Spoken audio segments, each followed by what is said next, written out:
Hello students, welcome back to your channel accounts Guru. और आज हम करने वाले हैं paper number 2। I hope paper 1 आपने सभी ने सॉल्व कर लिया, नहीं तो जाके सॉल्व कर लीजिएगा।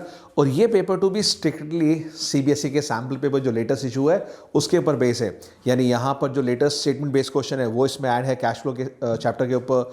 आपका जो 26 क्वेश्चन है जो शेयर्स का न्यू ऐड हुआ है वो इसके अंदर है।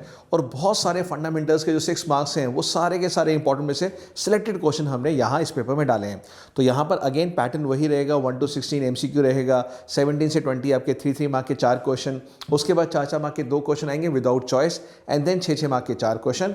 फिर पार्ट बी स्टार्ट होगा हमारा, जो 4 क्वेश्चन होंगे पहले वो होंगे एमसीक्यू, उसके बाद 3 मार्क के 2 क्वेश्चन, देन रेशियो का चॉइस वाला 4 मार्क का और 6 मार्क का कैश फ्लो। तो स्टार्ट करते हैं। और यहाँ पे एक्सक्लूसिव क्वेश्चन मैं कहना चाहूँगा, ये पेपर्स अगर आप कर लेते हैं मेरे साथ तो आने वाले हैं आपके 90+ मार्क्स आराम से। तो यहाँ पर सबसे पहले पार्ट ए पार्ट बी है, आपको पता है पार्ट ए पार्टनरशिप कंपनी है, पार्ट बी आपका एनालिसिस और कंप्यूटराइज अकाउंटिंग जिन लोगों ने कर रखा है स्कूल में वही करें, बाकी बच्चे ना करें। तो चलिए स्टार्ट करते हैं पार्ट नंबर ए। और पार्ट ए में पहला क्वेश्चन, फर्स्ट क्वेश्चन है यहाँ पे एसर्शन रीजन बेस्ड क्वेश्चन है। यहाँ पे है एसर्शन की each partner is a principal as well as an agent for other partners. आपको यहाँ पे म्यूचुअल एजेंसी के बारे में पूछा गया है और रीजन है as per the definition of partnership act, partnership business में be carried on by all the partners और any of them acting for all. तो आपको बताना है 4 ऑप्शन है यहाँ पर, क्या दोनों ए आर ट्रू है और आर सही एक्सप्लेनेशन है एसर्शन की। सेकेंड है both A and R true है but R is not the correct explanation. Then A is true but R is false and A is false R is true. तो क्या है आपका right answer बताइएगा। तो क्योंकि यहाँ पे मेंशन किया गया है पहले ही पॉइंट में कि यहाँ एक पार्टनर प्रिंसिपल एजेंट दोनों होता है, वो म्यूचुअल एजेंसी है। और यहीं पे म्यूचुअल एजेंसी के बारे में बताया गया कि या तो सब पार्टनर्स मिलकर काम करें या उनमें से कोई एक। तो दोनों ही ट्रू है और ये इसको करेक्टली एक्सप्लेन कर रहा है म्यूचुअल एजेंसी को। तो the right answer will be what A, that is both A and R true and R is the correct explanation of A. बढ़ते हैं दूसरे क्वेश्चन की तरफ। रेनू, मीनू और चीनू पार्टनर्स हैं फर्म में, फर्म डिसॉल्व हो गई और जो क्रेडिटर्स हैं वो took away the furniture of 80,000 rupees at 10% less than the book value, वो भी पार्ट पेमेंट में, यानी फुल पेमेंट में नहीं है, पार्ट सेटलमेंट है। कितना था उनका अमाउंट? 80,000। तो आप बताइए क्रेडिटर्स का 80,000 था, उसके बदले वो एक 80,000 का ऐसे 10% लेस में ले गए। तो मुझे बताइए कि आपको जो बैलेंस अमाउंट है वो पे करनी है चेक के थ्रू, तो कौन सी अमाउंट आप पे करेंगे क्रेडिटर्स को? 72,000 या फिर 8,000 या 7,200 या फिर नील? सोचिए, वीडियो को पॉज करके मेरे साथ साथ सॉल्व कीजिए, बिकॉज इसको हम अराउंड 2 आवर्स में कोशिश करेंगे सॉल्व करने की। तो सबसे पहले क्रेडिटर्स थे यहाँ पे 80,000 रुपीज़ के, जो उनको एसेट दिया है वो भी 80,000 का था मगर 10% लेस, यानी 8,000 लेस के ऊपर।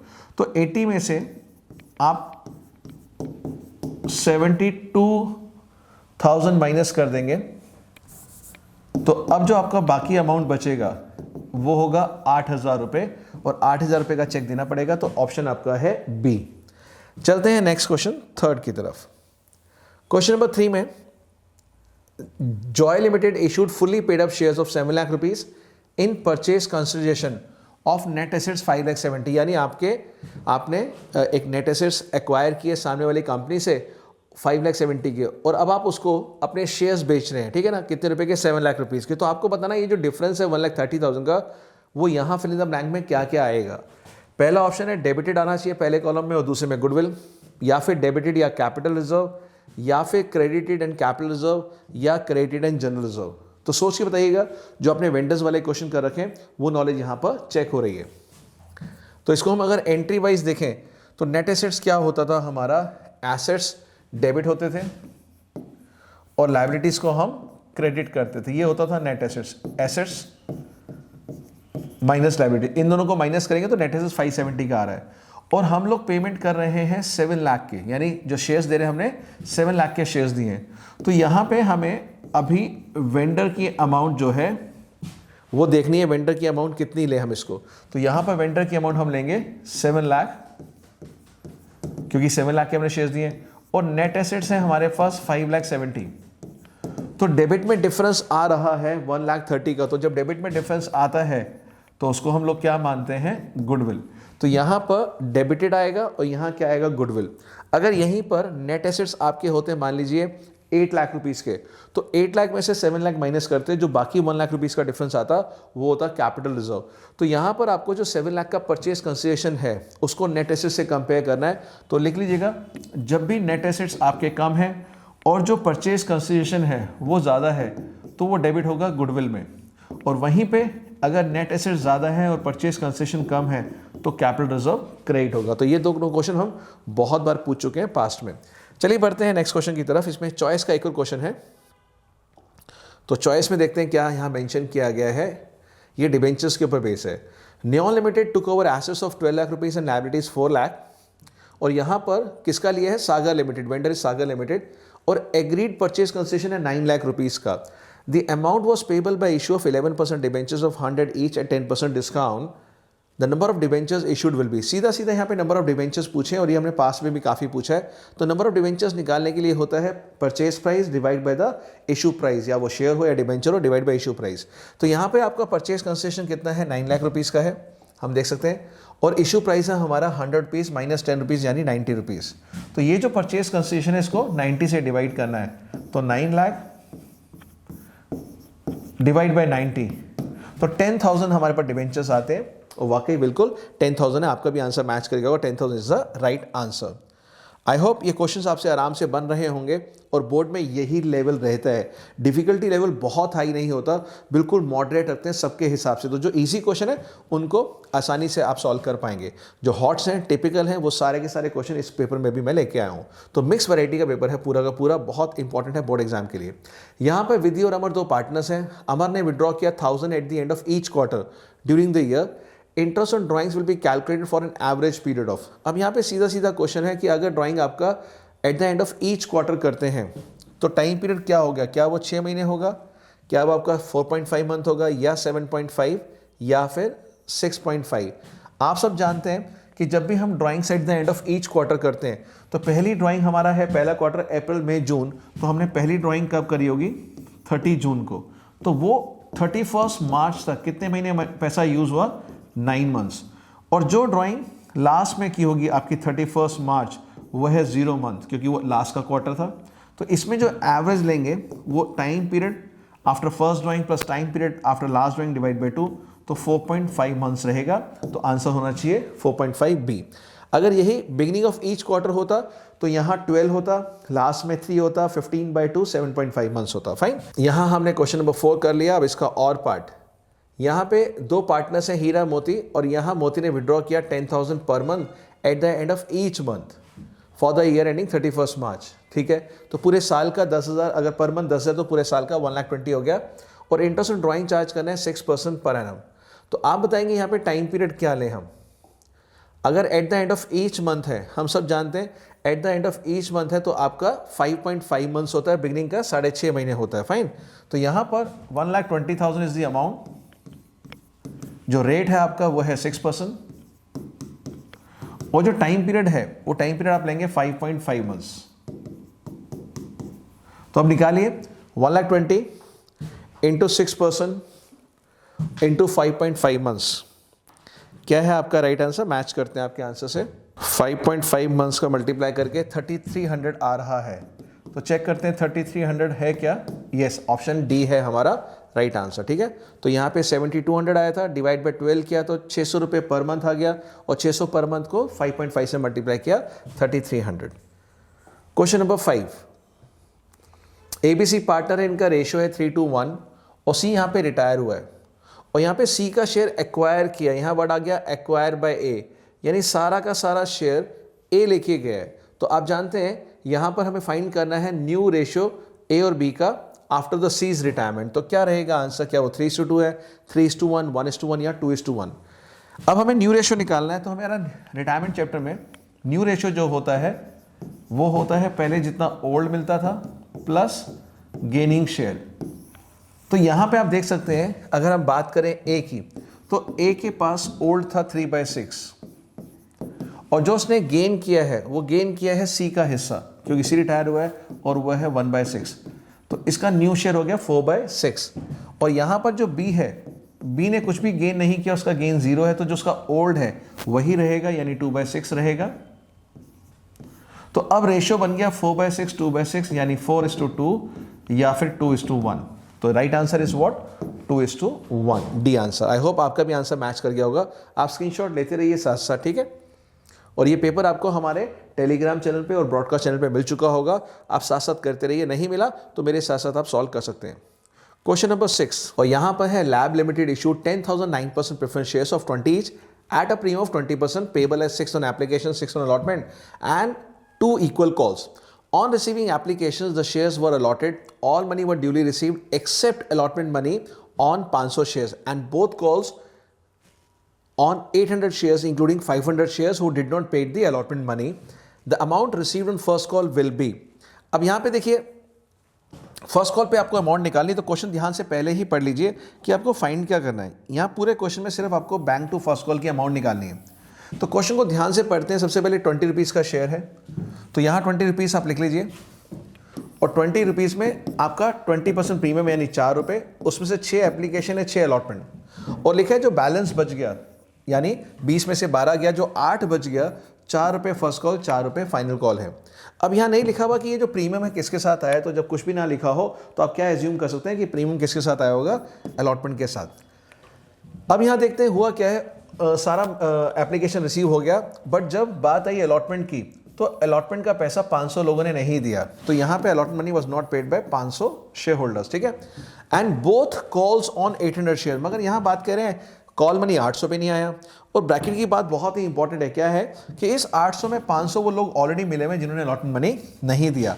इसका मतलब ये दोनों 800 शेयर्स हैं और इसमें 500 मिले हुए। आपको क्या निकालना है, फर्स्ट कॉल का मनी कितना रिसीव हुआ। तो देखिए सबसे पहले 10,000 शेयर्स थे और कॉल मनी है 4 रुपये, माइनस कर दीजिए 800 शेयर्स पे 4 रुपये नहीं आए, तो 3200 रुपये माइनस करना है 40,000 में से, तो आपका सीधा सीधा आंसर आता है बी यानी 36,800। तो स्क्रीनशॉट ले लीजिएगा। बढ़ते हैं नेक्स्ट क्वेश्चन की तरफ। और पार्ट है यहाँ पर, यहाँ लिखा हुआ है JMK limited forfeited 300 shares of 50 each due to non payment of allotment money 15 and final call 5 रुपये। इनमें से 120 शेयर्स रीइश्यू हो गए फुल्ली पेड और 12 रुपये ट्रांसफर कर दिया हमने कैपिटल रिजर्व में। आपको निकालना है rate at which this shares were reissue, यानी ये रीइश्यू के टाइम पे कितने रुपए का एक शेयर बेचा गया वो निकालना है। तो बहुत इंटरेस्टिंग क्वेश्चन, सीबीएसई का लाडला क्वेश्चन है और पास्ट में पूछ भी चुके हैं हम लोग ये कितनी बार। तो सबसे पहले आपको फोकस करना है कि मुझे निकालना क्या है, मुझे निकालना है रीइश्यू का रेट, ठीक है जी। अब रीइश्यू के रेट के लिए आप जानते हैं यहाँ पर ऑलरेडी कैपिटल रिजर्व गिवन है, तो आप माइंड लगाएंगे क्या कैपिटल रिजर्व से मैं रीइश्यू का प्राइस निकाल सकता हूँ। तो सीधा सीधा आप जानिए कैपिटल रिजर्व का जो अमाउंट होता है वो वाकई तब निकलता है जब आपने शेयर्स को रीइश्यू किया हो। तो मैं आपसे पूछता हूँ कि यहाँ पे कैपिटल रिजर्व के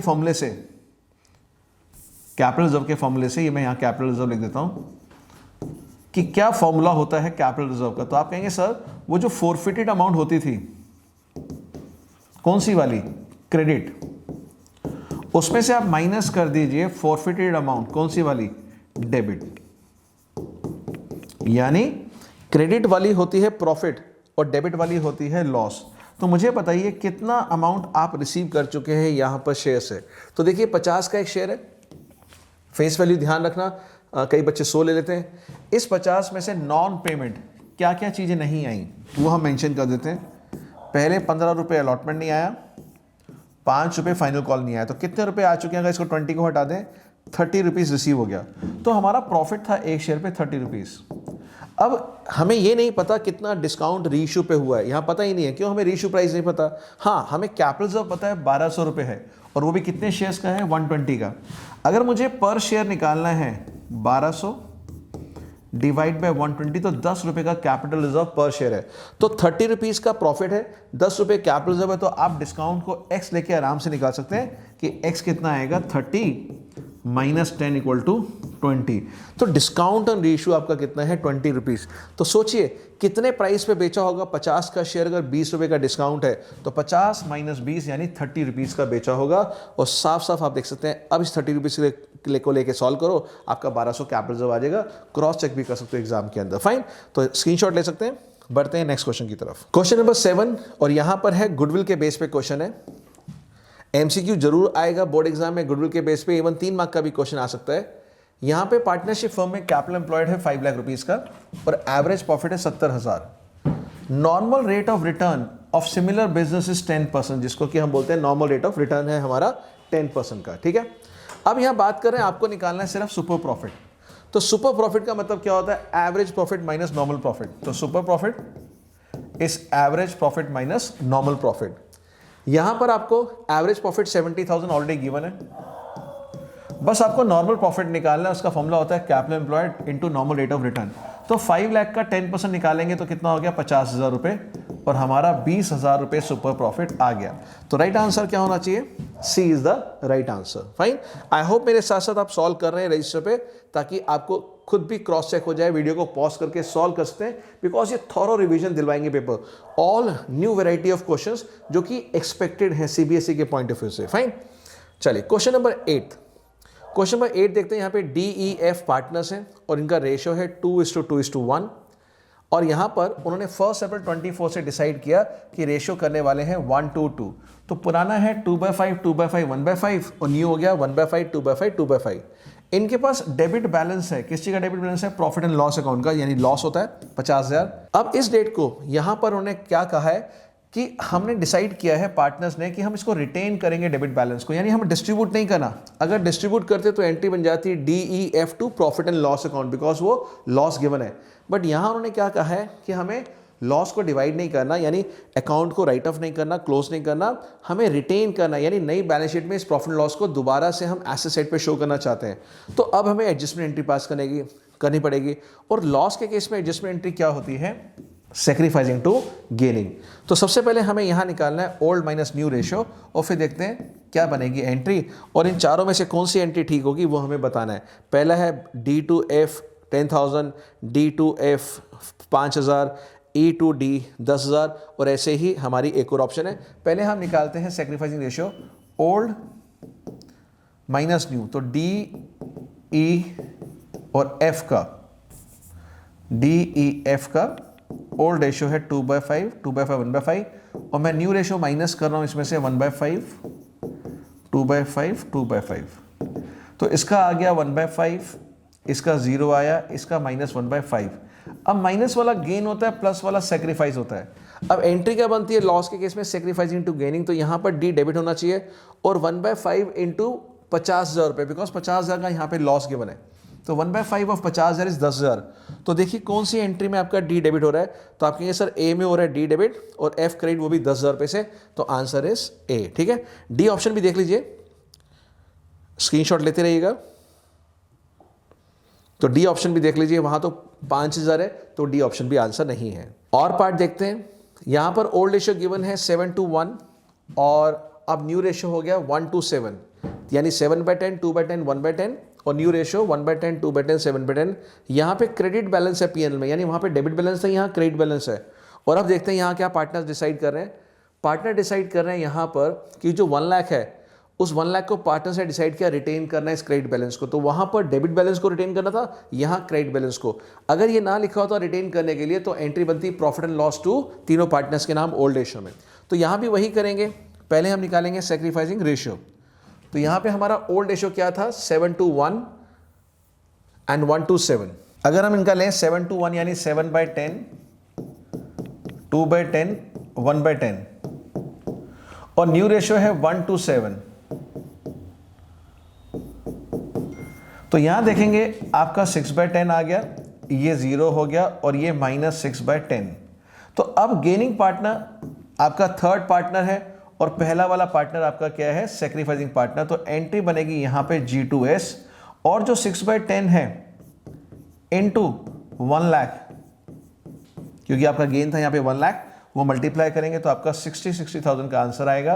तो चेक कर लीजिए तीनों पार्टनर्स में से कौन सा गेनिंग पार्टनर था, तीसरा वाला पार्टनर, और जो S है वो क्रेडिट हो जाएगा। स्क्रीनशॉट ले लीजिए, वो पार्टनर्स के नाम हम ऊपर देखते हैं दोबारा से, ठीक है। तो हमारा गेनिंग है थर्ड पार्टनर। तो थर्ड पार्टनर हमारा कौन सा है, एक बार चेक कर लेते हैं। थर्ड पार्टनर है R, तो R डेबिट टू S। देखिए कौन सी एंट्री है? R2S।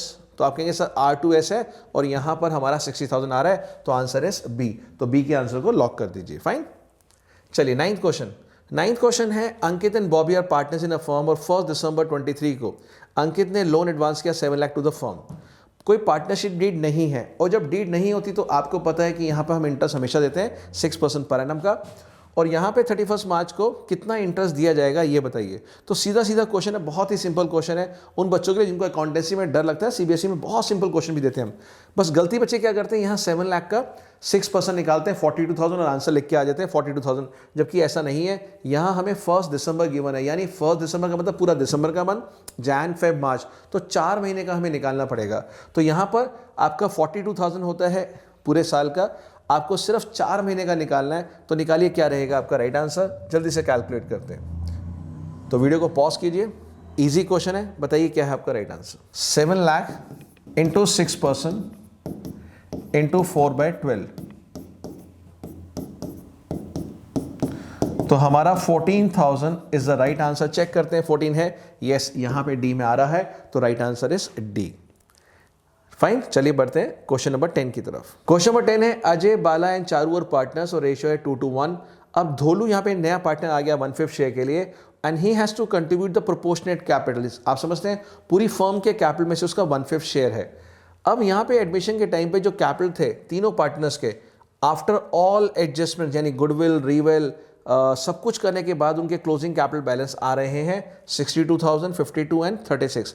आपको सिर्फ न्यू पार्टनर का कैपिटल निकालना है। ये मोस्ट फेवरेट क्वेश्चन है, यानी बहुत ही कोई रेयर पेपर होगा जहां हमने कैपिटल एडजस्टमेंट ना पूछी हो। तो सबसे पहले आपको क्या करना है, यहाँ पे न्यू पार्टनर का शेयर है 1/5, तो अगर हमारी पूरी फर्म का कैपिटल 1 ले लेते हैं तो 1 में से 1/5 तो न्यू पार्टनर का है, तो रिमेनिंग है 4/5। तो 4/5 of the total capital that is x, हमने एक्स मान लिया पूरी फर्म का कैपिटल। तो 4/5 के लिए तीनों पार्टनर्स ने कितना कैपिटल लगाया वो हम यहां लिख देते हैं, 62,000 प्लस 52,000 एंड प्लस 36,000। अब तीनों को ऐड कर लीजिए और x हो जाएगा इसका रिवर्स। तो 60 एंड 50 110, 110 एंड 30 140 एंड दिस 150, 1,50,000 आ रहा है। तो 1,50,000 इज द टोटल अमाउंट, और इसको रिवर्स करेंगे वहां जाके 5/4 हो जाएगा। ये फर्म का कैपिटल आ गया, और सिर्फ सी का कैपिटल निकालना है तो 1/5 जो उसकी इसका शेयर गिवन है। तो अब इसको डिवाइड कर लीजिए और हाफ करेंगे तो आएगा हमारा 75 को हाफ करेंगे तो 37,500, यानी आंसर इज ए। एक बार जल्दी से चेक कर लीजिए क्या आंसर आपका ए मैच कर रहा है या नहीं। फिर बढ़ते हैं नेक्स्ट क्वेश्चन की तरफ और स्क्रीनशॉट लेते रहिएगा। 11th क्वेश्चन शेयर्स का क्वेश्चन है, बहुत ही बढ़िया क्वेश्चन।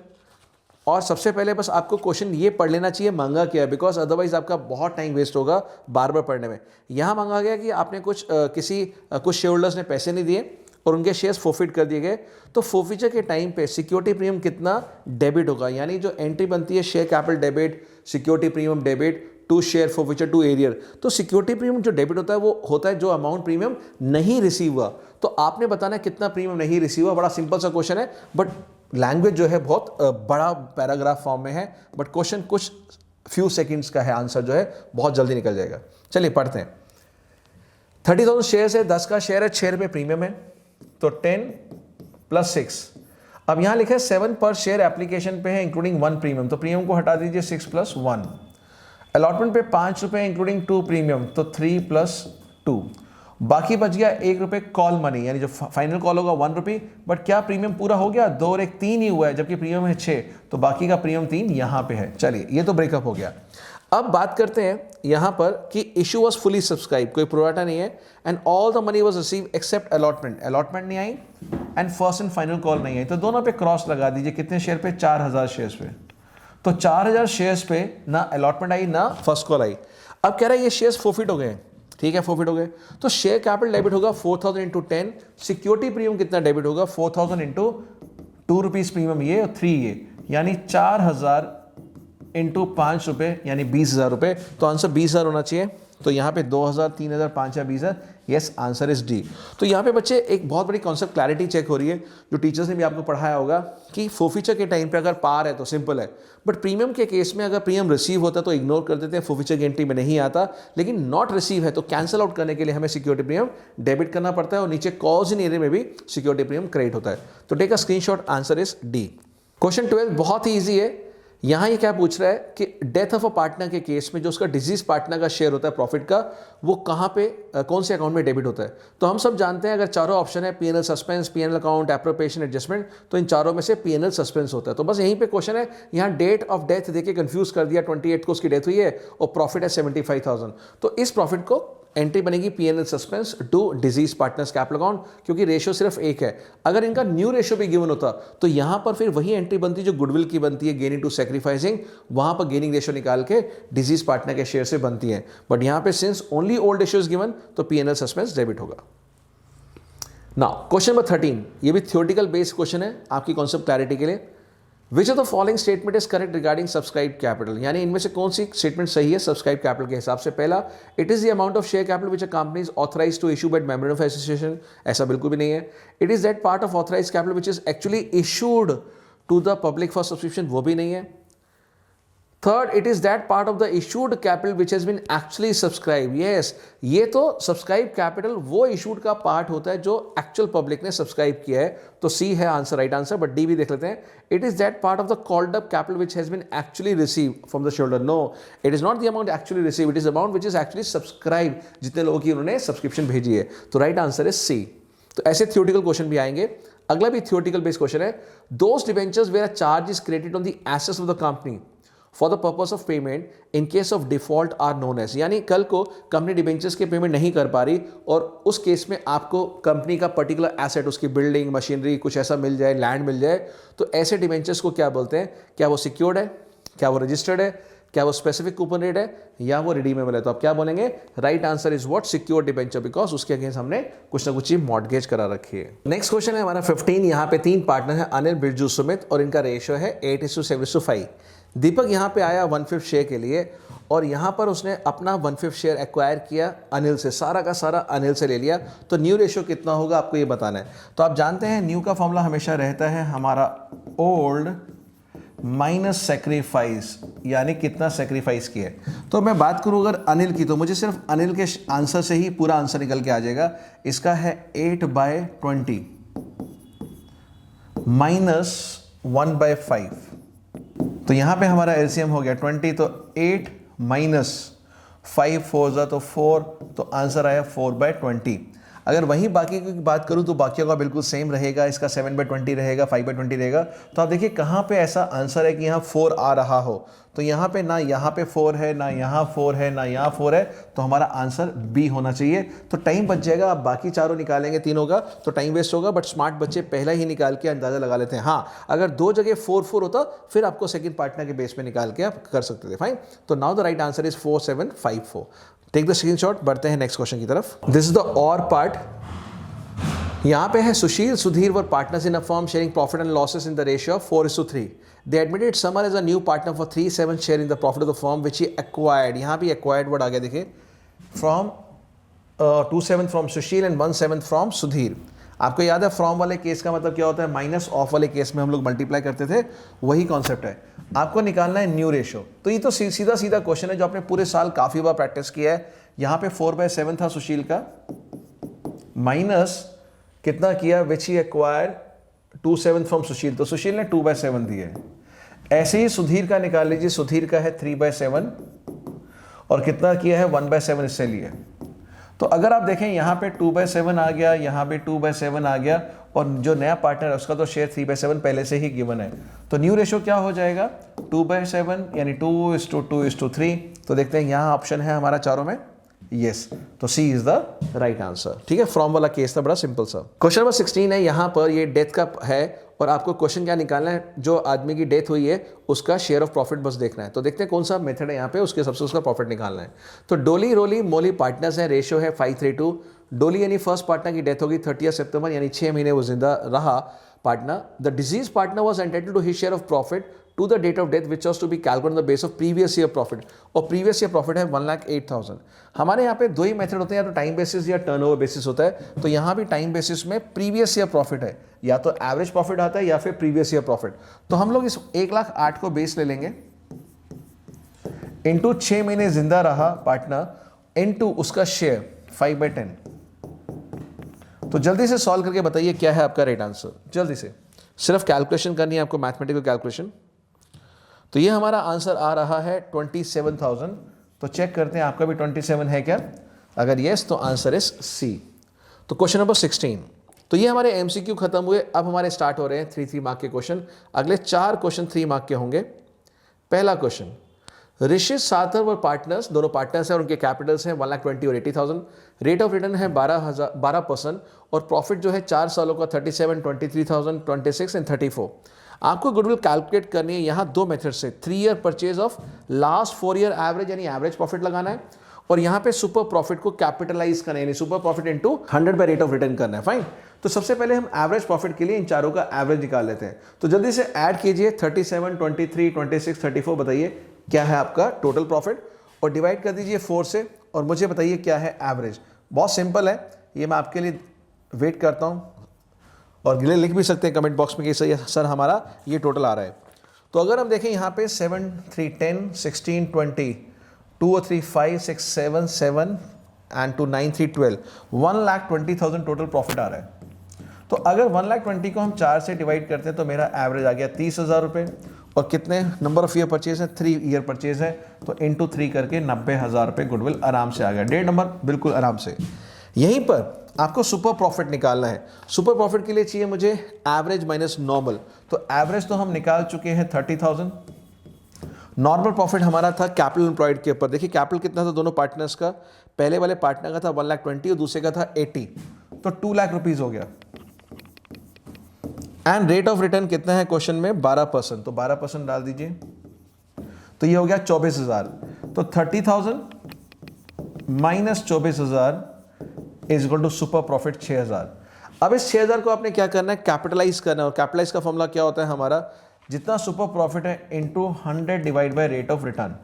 तो अब देख लीजिए आपका कितना आता है, यहां से 12 से डिवाइड करेंगे 12 5 60, 500 रुपये और टोटल 50,000 रुपये। तो राइट आंसर इज 50,000 रुपीज। आपको 3 नंबर बिल्कुल आराम से मिल गए। तो प्लीज इन फॉर्मूलों को अच्छे से याद करके जाइएगा, ठीक है। क्वेश्चन नंबर 18 हमारा है जनरल एंट्री का और यहां पे हमने इशू किए हैं क्या डिबेंचर्स, वो भी विंटर्स को। तो चलिए देखते हैं क्या है question. Vasant limited took over the assets of 60 lakh and liabilities 4 lakh, ठीक है, ऑफ बेटा लिमिटेड और परचेज कंसेशन 13 लाख रुपीस का। कंपनी ने 13,000 डिबेंचर इशू किए 100 के डिस्काउंट ऑफ 4% और पे करा है बैलेंस अमाउंट बाय चेक। अब प्रॉब्लम ये है बैलेंस अमाउंट ऑफ चेक नहीं गिवन, वो निकालना पड़ेगा और यहीं पे बहुत कंफ्यूजन होती है। बोर्ड में आ चुका है। अगेन कहना चाहूंगा ऐसे क्वेश्चन शॉर्ट हैं जो एग्जाम में आने वाले हैं। यहाँ पे जनरल एंट्री आपको पास करनी है। तो सबसे पहले बताइए एंट्री क्या बनेगी जो अभी तक हम बनाते आए हैं वेंडर्स के केस में, जहां पर गुडविल या कैपिटल रिजर्व का कॉन्सेप्ट आता था। सबसे पहली एंट्री होती थी हमारे एसेट डेबिट। तो एसेट्स हमारे हैं 16 लाख के। उसके बाद है लायबिलिटीज, ये एल मैं लिख रहा हूं, आपको एल नहीं लिखना क्योंकि आपको पूरा फॉर्मेट बनाना है, ये मैं अपने लिए लिख रहा हूं। एंड टू बीटा, बीटा है आपका 13 लाख। तो 13 और 4 हमारा 17 लाख बन रहा है। इसका मतलब यहां पे डिफरेंस अभी भी 1 लाख का आ रहा है और जब डिफरेंस डेबिट में आए तो उसको क्या लेते हैं, यस गुडविल। तो गुडविल 1 लाख आ गया, ठीक है। अब यहां पे इस 13 लाख में से आपने कुछ अमाउंट तो चेक से दिया है वो पता ही नहीं है, बट कुछ आपने डिबेंचर इशू किए। तो आप डिबेंचर इशू की एंट्री बना लीजिए। सबसे पहले बीटा डेबिट। अब आपने अगर डिस्काउंट पे दिए हैं डिबेंचर 4%, तो आप मुझे बताएंगे डिस्काउंट डेबिट होगा या क्रेडिट। तो आप कहेंगे सर डिस्काउंट डेबिट होगा। और 2 डिबेंचर्स अपनी फेस वैल्यू से। तो यहां मुझे नंबर ऑफ डिबेंचर्स निकालने नहीं पड़े कि purchase price by issue price, क्योंकि वो ऑलरेडी गिवन थे। तो 13,000 डिबेंचर्स इंटू 100 रुपीज, डिस्काउंट में 13,000 into 4 rupees because 4% of 100 is 4 rupees. और यहां पर 13,000 इंटू 96, ये अमाउंट बताइए कितना है। 13,000 इंटू 96 जल्दी से कैलकुलेट करके बताइए। 13,000 इंटू 6 कितना आ रहा है अमाउंट? क्या आपका 12,48,000 आ रहा है? चेक करके बताओ, जल्दी से चेक करो कितना अमाउंट आ रहा है, बिकॉज ये फिगर बहुत क्रूशियल है। ये फिगर आएगी तभी आपको बैलेंस अमाउंट पता लगेगा कितना हमें पे करना है चेक के थ्रू।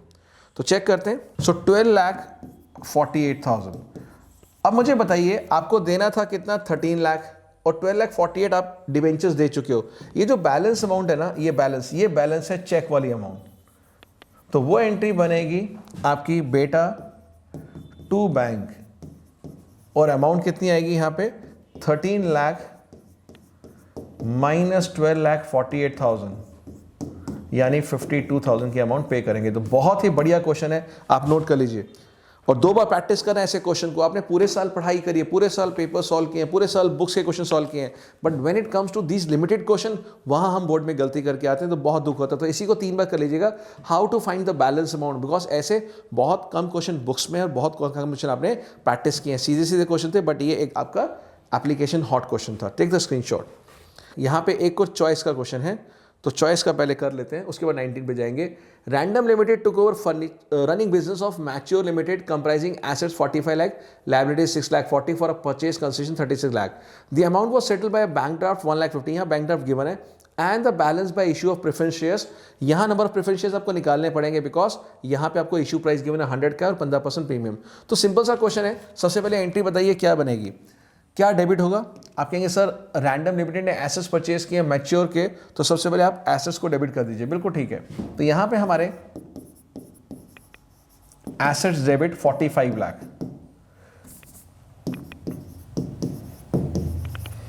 उसके बाद लायबिलिटीज 6,40,000 और जो परचेज कंसिडरेशन है वो हम लिखेंगे मैच्योर। हमें कई बार गलती क्या कर देते हैं, ये नाम लिख के आते हैं रैंडम, ये गलती मत करना, आपको सप्लायर का नाम लिखना है मैच्योर लिमिटेड, वो है हमारा 36 लाख। अब 36 लाख और ये ऐड कर दीजिए 6,40,000 तो जाता है 42,40,000। तो यहां पे डेबिट साइड बड़ी है तो नीचे क्या आ जाएगा, कैपिटल रिजर्व। तो मुझे बताइए क्या है कैपिटल रिजर्व की अमाउंट, 45 लाख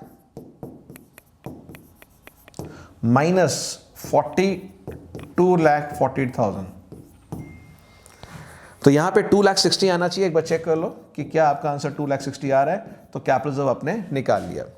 इसके बाद क्या है, कैपिटल रिजर्व निकालने के बाद अब आपको इशू करने हैं प्रेफरेंस शेयर्स। तो हमारे पास है 36 लाख, इस 36 लाख को डिवाइड करना है आपने इशू प्राइस से, और वो 100 का 15% प्रीमियम है, तो 115 से डिवाइड करके बताइए क्या है आपका राइट आंसर जल्दी से। यहां पर 36 लाख में से आपने ड्राफ्ट भी पे करा है 1,50,000 का, वो भी माइनस करना पड़ेगा। ये गलती रह जाती है, क्वेश्चन ना पढ़े ध्यान से, तो 1,50,000 माइनस करके निकालेंगे, बिकॉज जैसे ही मेरा पॉइंट्स में आया, क्योंकि जब मैं इसको 36 लाख को डिवाइड कर रहा था 115 से पॉइंट्स में आ रहा है, तो वहीं समझ जाओ कि यार कुछ ना कुछ हो सकता है मैं भूल रहा हूं या भूल रही हूं। तो 1,50,000 माइनस करके 34,50,000 आ रहा है, 115 से डिवाइड कर दीजिए तो 30,000 प्रेफरेंस शेयर्स आ गए। यस, अब जब 30,000 प्रेफरेंस शेयर्स आ गए तो एंट्री क्या बनेगी, मैच्योर लिमिटेड डेबिट, जो उसका बैलेंस अमाउंट था 34,50,000, या पूरा भी लिख सकते हैं आप 36 लाख, क्योंकि बैंक का अमाउंट भी आप उसी में लिख सकते हैं कंबाइन एंट्री में। तो mature limited 36 lakh to preference shares capital, अब 30,000 आपके शेयर्स आए हैं, इंटू 100 रुपीज का एक है तो 30 लाख, टू सिक्योरिटी प्रीमियम। अब आपका 30,000 पे 15 रुपए का सिक्योरिटी प्रीमियम है तो 4,50,000, और लास्ट में टू बैंक, जो बैंक ड्राफ्ट था 1,50,000 का, आप अलग भी बना सकते हैं, कंबाइन भी बना सकते हैं, और ये एंट्री बन जाएगी 36 लाख की पूरी। तो टेक द स्क्रीनशॉट, खुद भी सॉल्व करना, ताकि आपको अब ऐसे क्वेश्चन करने की मास्टरी होगी, बिकॉज इन पेपर्स में मैं सिर्फ वही क्वेश्चन ले रहा हूं जो मोस्ट एक्सपेक्टेड और इंपॉर्टेंट क्वेश्चन है। तो चलिए बढ़ते हैं अगले क्वेश्चन की तरफ। और यहाँ पर ये question 19 again as per the latest CBSE sample paper 6 mark का फंडामेंटल दिया है चॉइस में। तो यहाँ पे देखते हैं क्या है क्वेश्चन। यहाँ हमने आपको 3 मार्क्स में दिए, बट बहुत ही ब्यूटीफुल क्वेश्चन है। तो यहाँ देखते हैं, Arpit Seema Kashi were partners in a firm on 1st April 2023, the balance in the capital account stood at 3 lakh, 2 lakh and 1 lakh rupees. यहाँ पे they share profits in the ratio of 2:1। अब यहाँ पे पार्टनर्स की गारंटी के बारे में कुछ लिखा है, क्या क्या चीज़ उनको देनी है वो यहाँ पे है। Partners are entitled to interest on capital at 12% per annum, यानी जो भी कैपिटल बैलेंस गिवन है उसका 12% इनको इंटरेस्ट हमें देना है। और जो सैलरी है अर्पित की वो 24,000 रुपये है, और कमीशन है वो है 14,000 पर एनम टू सीमा। तो यानी अर्पित जी की यहाँ सैलरी गिवन है और वो है, और कमीशन है 14,000 per annum to Seema as per the deed. और जो अर्पित शेयर ऑफ प्रॉफिट है एक्सक्लूडिंग इंटरेस्ट ऑन कैपिटल, यहाँ एक्सक्लूडिंग का मतलब है कि आपने प्रॉफिट के अंदर इंटरेस्ट ऑन कैपिटल को ऐड नहीं करना, बट इंक्लूडिंग सैलरी को ऐड करना, और वो गारंटेड है 1,30,000। और वहीं पे Seema share of profit including interest on capital, यानी डिविजिबल प्रॉफिट में प्लस इंटरेस्ट ऑन कैपिटल करना है, बट एक्सक्लूडिंग यानी कमीशन को ऐड नहीं करना, और उनको गारंटी मिली है 1,60,000 की। तो आपको यहाँ समझना पड़ेगा कौन कौन से पार्टनर, 3 पार्टनर हैं, अर्पित, सीमा और काशी, और यहाँ पर इन 3 पार्टनर में से 2 को हमने गारंटी दी है। पहला है आपका अर्पित, और यहाँ पे हमने अर्पित को गारंटी दी है कितने रुपए की, 1,30,000 की, और सीमा को गारंटी दी है 1,60,000 की। और नीचे लिखा है कोई भी डेफिशिएंसी आती है, यानी अगर आपका एक्चुअल प्रॉफिट कम होता है और गारंटीड अमाउंट ज़्यादा होती है, तो वो सारी की सारी डेफिशिएंसी कौन मेट करेगा, काशी, यानी काशी इनको डेफिशिएंसी देगा या देगी, ठीक है। The profit of the firm for the year 31 March 24 is 4 lakh rupees. तो 4 लाख का हमारा प्रॉफिट है और हमें एप्रोप्रिएशन अकाउंट बनाना है। तो यहाँ पे यही क्वेश्चन को 3 मार्क का, 4 मार्क का, 6 मार्क का बन के आ सकता है depending on the difficulty level. तो चलिए अब देखते हैं, सबसे पहले यहाँ पे हम profit and loss appropriation account बनाएंगे और डिविजिबल प्रॉफिट निकाल के सबको बांटेंगे, और फिर ये सारा जो कॉम्बिनेशन है, जो ये लैंग्वेज है, इसको हम उसमें एडजस्ट करेंगे। तो चलिए देखते हैं solution. Profit and loss appropriation बोला है बनाने को, तो ये प्रॉफिट एंड लॉस एप्रोप्रिएशन आपके सामने। क्वेश्चन साथ साथ देखते रहेंगे, यहाँ क्वेश्चन भी हमें आता रहेगा ताकि हम उसको रेफरेंस ले सकते हैं। सबसे पहले अगर हम देखें तो नेट प्रॉफिट हमें गिवन था 4 लाख रुपीज़, वो हमने यहाँ पे 4 लाख रुपीज़ पुट कर दिया। अब डेबिट साइड पे सारी एप्रोप्रिएशंस आने वाली है, यानी कि इंटरेस्ट ऑन कैपिटल, तो ये 4 लाख रुपीज़ हमें यहाँ डाल दिया, और जो इंटरेस्ट ऑन कैपिटल था वो था हमारा पार्टनर्स का 12%। तो 12% हमने तीनों के 3 लाख पे, 2 लाख पे, 1 लाख पे निकाल दिया। तो यहाँ पे आपका 12% of 3 lakh 36,000, 12% of 2 lakh 24,000 and 12% of 1 lakh, ये हमने यहाँ डाल दिया, और टोटल आ गया 72,000। अब यहाँ पे जो सैलरी गिवन थी अर्पित जी की, वो थी 24,000 रुपये पूरे साल की, वो हमने सैलरी 24,000 डाल दी है। कमीशन जो यहाँ सीमा का था वो था 14,000 पर एनम, तो यहाँ पे हमने कमीशन भी डाल दिया सीमा जी का, 14,000 कमीशन भी डाल दिया एज पर द डीड। अब जो डिविजिबल प्रॉफिट है 4 लाख माइनस 72 माइनस 24 माइनस 14,000, उस डिविजिबल प्रॉफिट को आपने डिवाइड करना है 2:1 में। तो हमारा प्रॉफिट कितना आ रहा है डिविजिबल, वो मैं आपके साथ शेयर कर लूँ। तो वो डिविजिबल प्रॉफिट हमारा 290 आ रहा है, और अगर 290 को हम डिवाइड करते हैं उनके रेशियो में, यानी 2:1 में, तो हमारा अर्पित का आता है 1,16,000, सीमा का भी 1,16,000, और जो काशी है उनका 1/5 करते हैं तो 58,000। फाइन। तो यहाँ पे हम देख सकते हैं तीनों का हमने डिविजिबल प्रॉफिट को डिवाइड कर दिया। बट अब गारंटी के लिए कुछ यहाँ चीज़ें गिवन थी। अगर हम यहाँ पढ़ते हैं अर्पित जी के बारे में, तो यहाँ लिखा था कि आपको जो अर्पित का निकालना है शेयर, क्वेश्चन को ध्यान से पढ़ते हैं क्योंकि यही चीज़ें बोर्ड एग्जाम में दिक्कत देती हैं। यहाँ लिखा हुआ है कि जो अर्पित की शेयर ऑफ प्रॉफिट है excluding IOC but including salary, यानी अर्पित जी का ये डिविजिबल प्रॉफिट और इनकी सैलरी 24,000 रुपये, तो दोनों को ऐड करके देखते हैं। 1,16,000 प्लस 24,000, ये बन रहा है 1,40,000। तो कह रहे थे ये दोनों मिलके कितनी गारंटी होनी चाहिए, 1,30,000 की। तो ये तो 130 से ज़्यादा मिल रहा है, यानी यहाँ पर एक्चुअल जो है प्रॉफिट वो गारंटीड अमाउंट से ज़्यादा है, तो डेफिशिएंसी 0 है, कोई भी डेफिशिएंसी नहीं है। तो अर्पित को पूरे के पूरे हमारा 1,16,000 मिल जाएगा। बात करते हैं सीमा जी की। यहाँ सीमा जी के बारे में क्वेश्चन में क्या लिखा था कि सीमा का share of profit including IOC. अब सीमा का 1,16,000 है, आईओसी सीमा का है 24,000 रुपये, ऐड कर दीजिए 24,000 रुपये, और ये बन रहा है 6 and 4 10 1,40,000। तो इसको दोनों को टोटल करके 140 बन रहा है, और गारंटी कितने की दी है, 1,60,000 की। तो यहाँ पर 1,60,000 माइनस 1,40,000 आपकी डेफिशिएंसी 20,000 रुपये की आ गई है। और ये डेफिशिएंसी 20,000 रुपये कौन भरेगा, साफ साफ क्वेश्चन में लिखा हुआ है काशी भरेगी ये डेफिशिएंसी। तो यहाँ पर काशी में से हमने 20,000 माइनस कर देने, और वो माइनस करने के बाद 38,000 नेट आंसर आ गया। और वहीं पे सीमा जी जो है उनको हमें 20,000 ऐड कर देना है, और उनका 116 + 20 आ गया 136। तो इस तरह से हमारा ये गारंटी का क्वेश्चन बन गया। ठीक है जी। तो ये क्वेश्चन पढ़ने में मुश्किल लग रहा था, जब सॉल्व करेंगे तो आपको आराम से हो जाएगा। सो टेक अ स्क्रीनशॉट और बढ़ते हैं इसके और वाले पार्ट पे, जो कि है पास्ट एडजस्टमेंट का क्वेश्चन। तो चलिए पहले क्वेश्चन पढ़ते हैं, फिर हम आपको सॉल्यूशन दिखाएंगे। तो ये है और पार्ट, जहां पर कि अगेन 2 पार्टनर है एक्स और वाई, उनका रेशियो है 2:1। एक्स का कैपिटल है 6 लाख और वाई का 4 lakh rupees. And the partnership deed provided following but the profit for the year was distributed without considering, यानी नेट प्रॉफिट बढ़ गया इन दो चीज़ों को इग्नोर करके। पहला, interest on capital 12% per annum था, एक्स की सैलरी 10,000 पर क्वार्टर थी और वाई की सैलरी 2,000 पर मंथ, और प्रॉफिट पूरे साल का है 3,60,000 और आपको एक एडजस्टमेंट एंट्री पास करनी है, फाइन। मगर उससे पहले क्या करना पड़ेगा, आपको स्टेटमेंट ऑफ एडजस्टमेंट बनाना पड़ेगा, यानी टेबल बनाना पड़ेगा और एंट्री। तो अगर हम बात करें 12% इंटरेस्ट की, तो यहाँ पे 12% ऑफ 6 लाख इस 72,000 देना भूल गए, एंड 4 लाख का 12% 48,000। बात करें एक्स की सैलरी की, तो पर क्वार्टर है 4 से मल्टीप्लाई करेंगे बिकॉज पूरे चारों क्वार्टर कवर हुए हैं 40,000, और 2,000 पर मंथ है तो 24,000 रुपये ये देने हैं। तो ये हम स्टेटमेंट ऑफ एडजस्टमेंट के टेबल में दिखाते हैं आपको कैसे इसको ठीक करेंगे। तो सबसे पहले स्टेटमेंट ऑफ एडजस्टमेंट का जो कॉन्सेप्ट है वो ये है कि जो चीज़ गलत हो चुकी है वो पार्टनर से पैसा आप वापस ले सकते हैं। तो यहाँ पर जो हमारा नेट प्रॉफिट था, वो नेट प्रॉफिट हमारा बिना इन दोनों को दिए हुए था 360। तो सबसे पहले 3,60,000 प्रॉफिट को हमने इनके 2:1 रेशियो में डेबिट कर देना है, यानी वापस नहीं देना है। तो यहाँ पर आप देखेंगे एक्स का कॉलम खोला है डेबिट क्रेडिट, वाई का डेबिट क्रेडिट और फर्म का है। तो सबसे पहले जो रॉन्ग प्रॉफिट उनको ऑलरेडी मिल चुका है 3,60,000 कौन से रेशियो में, 2:1 में। तो वो जो 3,60,000 मिल चुका है वो गलत प्रॉफिट मिल गया, उनसे वापस ले लो। जब पार्टनर से वापस लेंगे तो पार्टनर्स के डेबिट साइड पे आएगा, क्योंकि आपको पता है सारी ड्राइंग्स लॉसेस सब डेबिट पे आते हैं, और ये फर्म रख लेगी तो फर्म का प्रॉफिट दोबारा से 360 बढ़ गया, यानी वो रेक्टिफाई कर दिया एरर को। अब जो असली में होना था, जैसे एग्जाम्पल इंटरेस्ट ऑन कैपिटल 12% देना था, तो 12% दोनों पार्टनर्स के क्रेडिट पे डाल दिया और पार्टनर्स के डेबिट पे डाल दिया।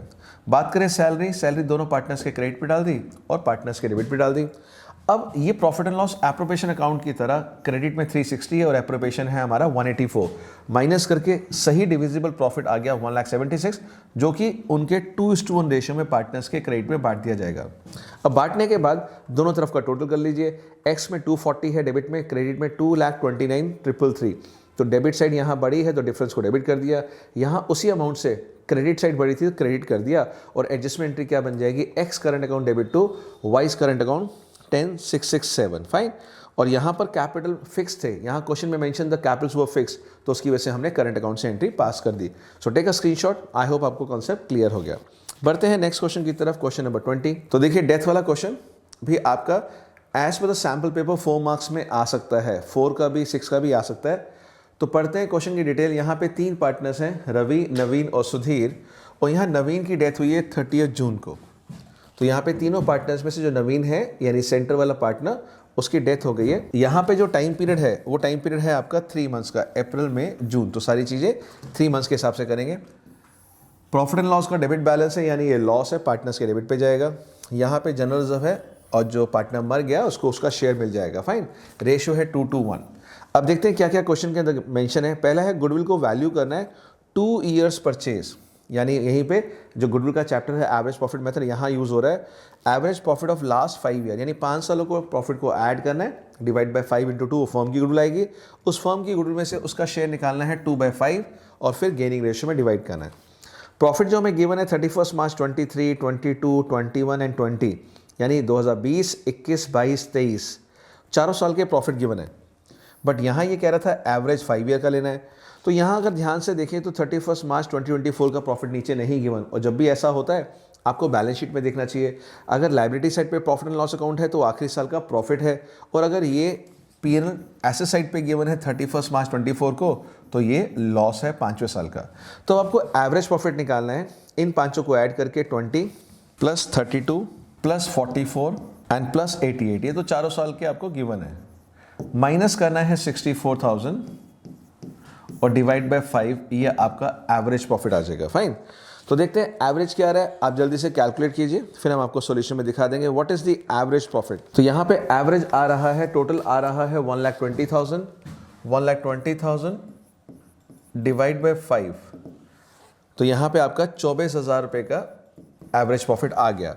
और यहीं पे अब आपको गुडविल निकालनी है, एवरेज प्रॉफिट को मल्टीप्लाई बाय 2 ईयर्स परचेज करना था, तो हमारी गुडविल हो जाएगी 24,000 × 2 48,000, फाइन। अब इस 48,000 में से आप इसका शेयर निकाल सकते हैं, यानी नवीन की गुडविल इक्वल टू 48,000 × 2/5, और ये जो गुडविल आएगी इनके गेनिंग रेशियो में बांटना है। तो क्वेश्चन में चेक कर लीजिए, क्या हमें गेनिंग रेशियो निकालना है या फिर इसका शेयर हटा के 2:1 ही गेनिंग हो जाएगा। तो पूरे क्वेश्चन में यहाँ पे नहीं मेंशन रेशियो, तो यही हमारा गेनिंग रेशियो हो जाएगा 2:1। तो इसके अंदर आप इसकी गुडविल को डिवाइड कर देंगे और यहाँ जो शेयर आ रहा है 2/5 करके 19,200। सो 19,200 को आपने डिवाइड करना है 2:1 के अंदर और एंट्री क्या बनेगी, ये रवि डेबिट हो जाएगा, सुधीर डेबिट हो जाएगा एंड नवीन क्रेडिट हो जाएगा। तो 19,200 को आप 2:1 में बांट के देखिए क्या आपकी अमाउंट आ रही है।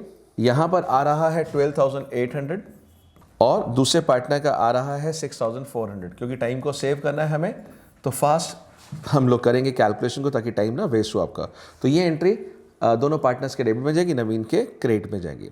फाइन, देखते हैं नेक्स्ट पॉइंट क्या लिखा है। नवीन का शेयर ऑफ प्रॉफिट और loss till the death was to be calculated on the base of the profit और लॉस ऑन 31 मार्च 24। यानी प्रीवियस ईयर प्रॉफिट मेथड है और प्रीवियस ईयर में तो लॉस हुआ है, तो इस लॉस को ही बेस मान लेंगे 64,000 इंटू 3 महीने जिंदा रहा इंटू उसका शेयर 2/5।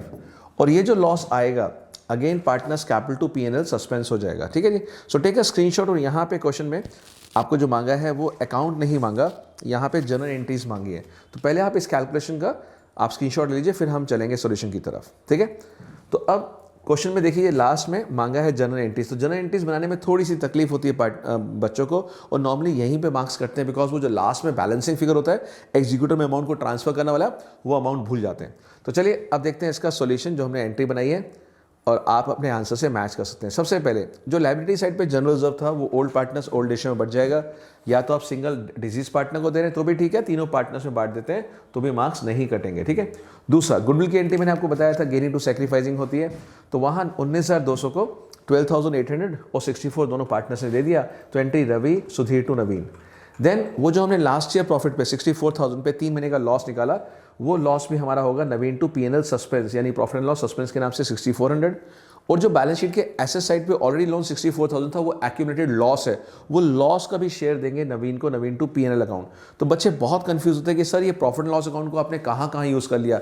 एक एवरेज प्रॉफिट में यूज़ किया, एक टाइम बेसिस के लिए यूज़ किया P&L सस्पेंस, और एक खुद का एक्यूमुलेटेड लॉस मान के भी। तो नोट लिख लीजिएगा नोटबुक में, कोई भी इस तरह का एक्यूमुलेटेड लॉस गिवन होता है उसके 3 ट्रीटमेंट हो जाते हैं। अगर एवरेज प्रॉफिट मेथड से गुडविल निकालना हो, अगर प्रीवियस ईयर प्रॉफिट लॉस के बेस पे P&L सस्पेंस निकालना हो, और तीसरा खुद ही वो एक्यूमुलेटेड लॉस होता है। तो ये 3 पॉइंट प्लीज प्लीज प्लीज लिख लीजिएगा। इसी तरह से प्रॉफिट अगर होता है लायबिलिटी साइड पे P&L अकाउंट, उसका भी सेम ट्रीटमेंट होता है। एंड बच्चे 10 में से 3 बच्चे ये लास्ट एंट्री नहीं बनाते और 99 मार्क्स रह जाते हैं। क्या? कि वो जो बैलेंस होता है डिसीज पार्टनर्स का कैपिटल अकाउंट का, वो बैलेंस उसके एग्जीक्यूटिव में ट्रांसफर करना है। तो ये कब आता है? जब आप कैपिटल अकाउंट खोल के क्रेडिट माइनस डेबिट करें या वर्किंग नोट में निकाल सकते हैं। फाइन।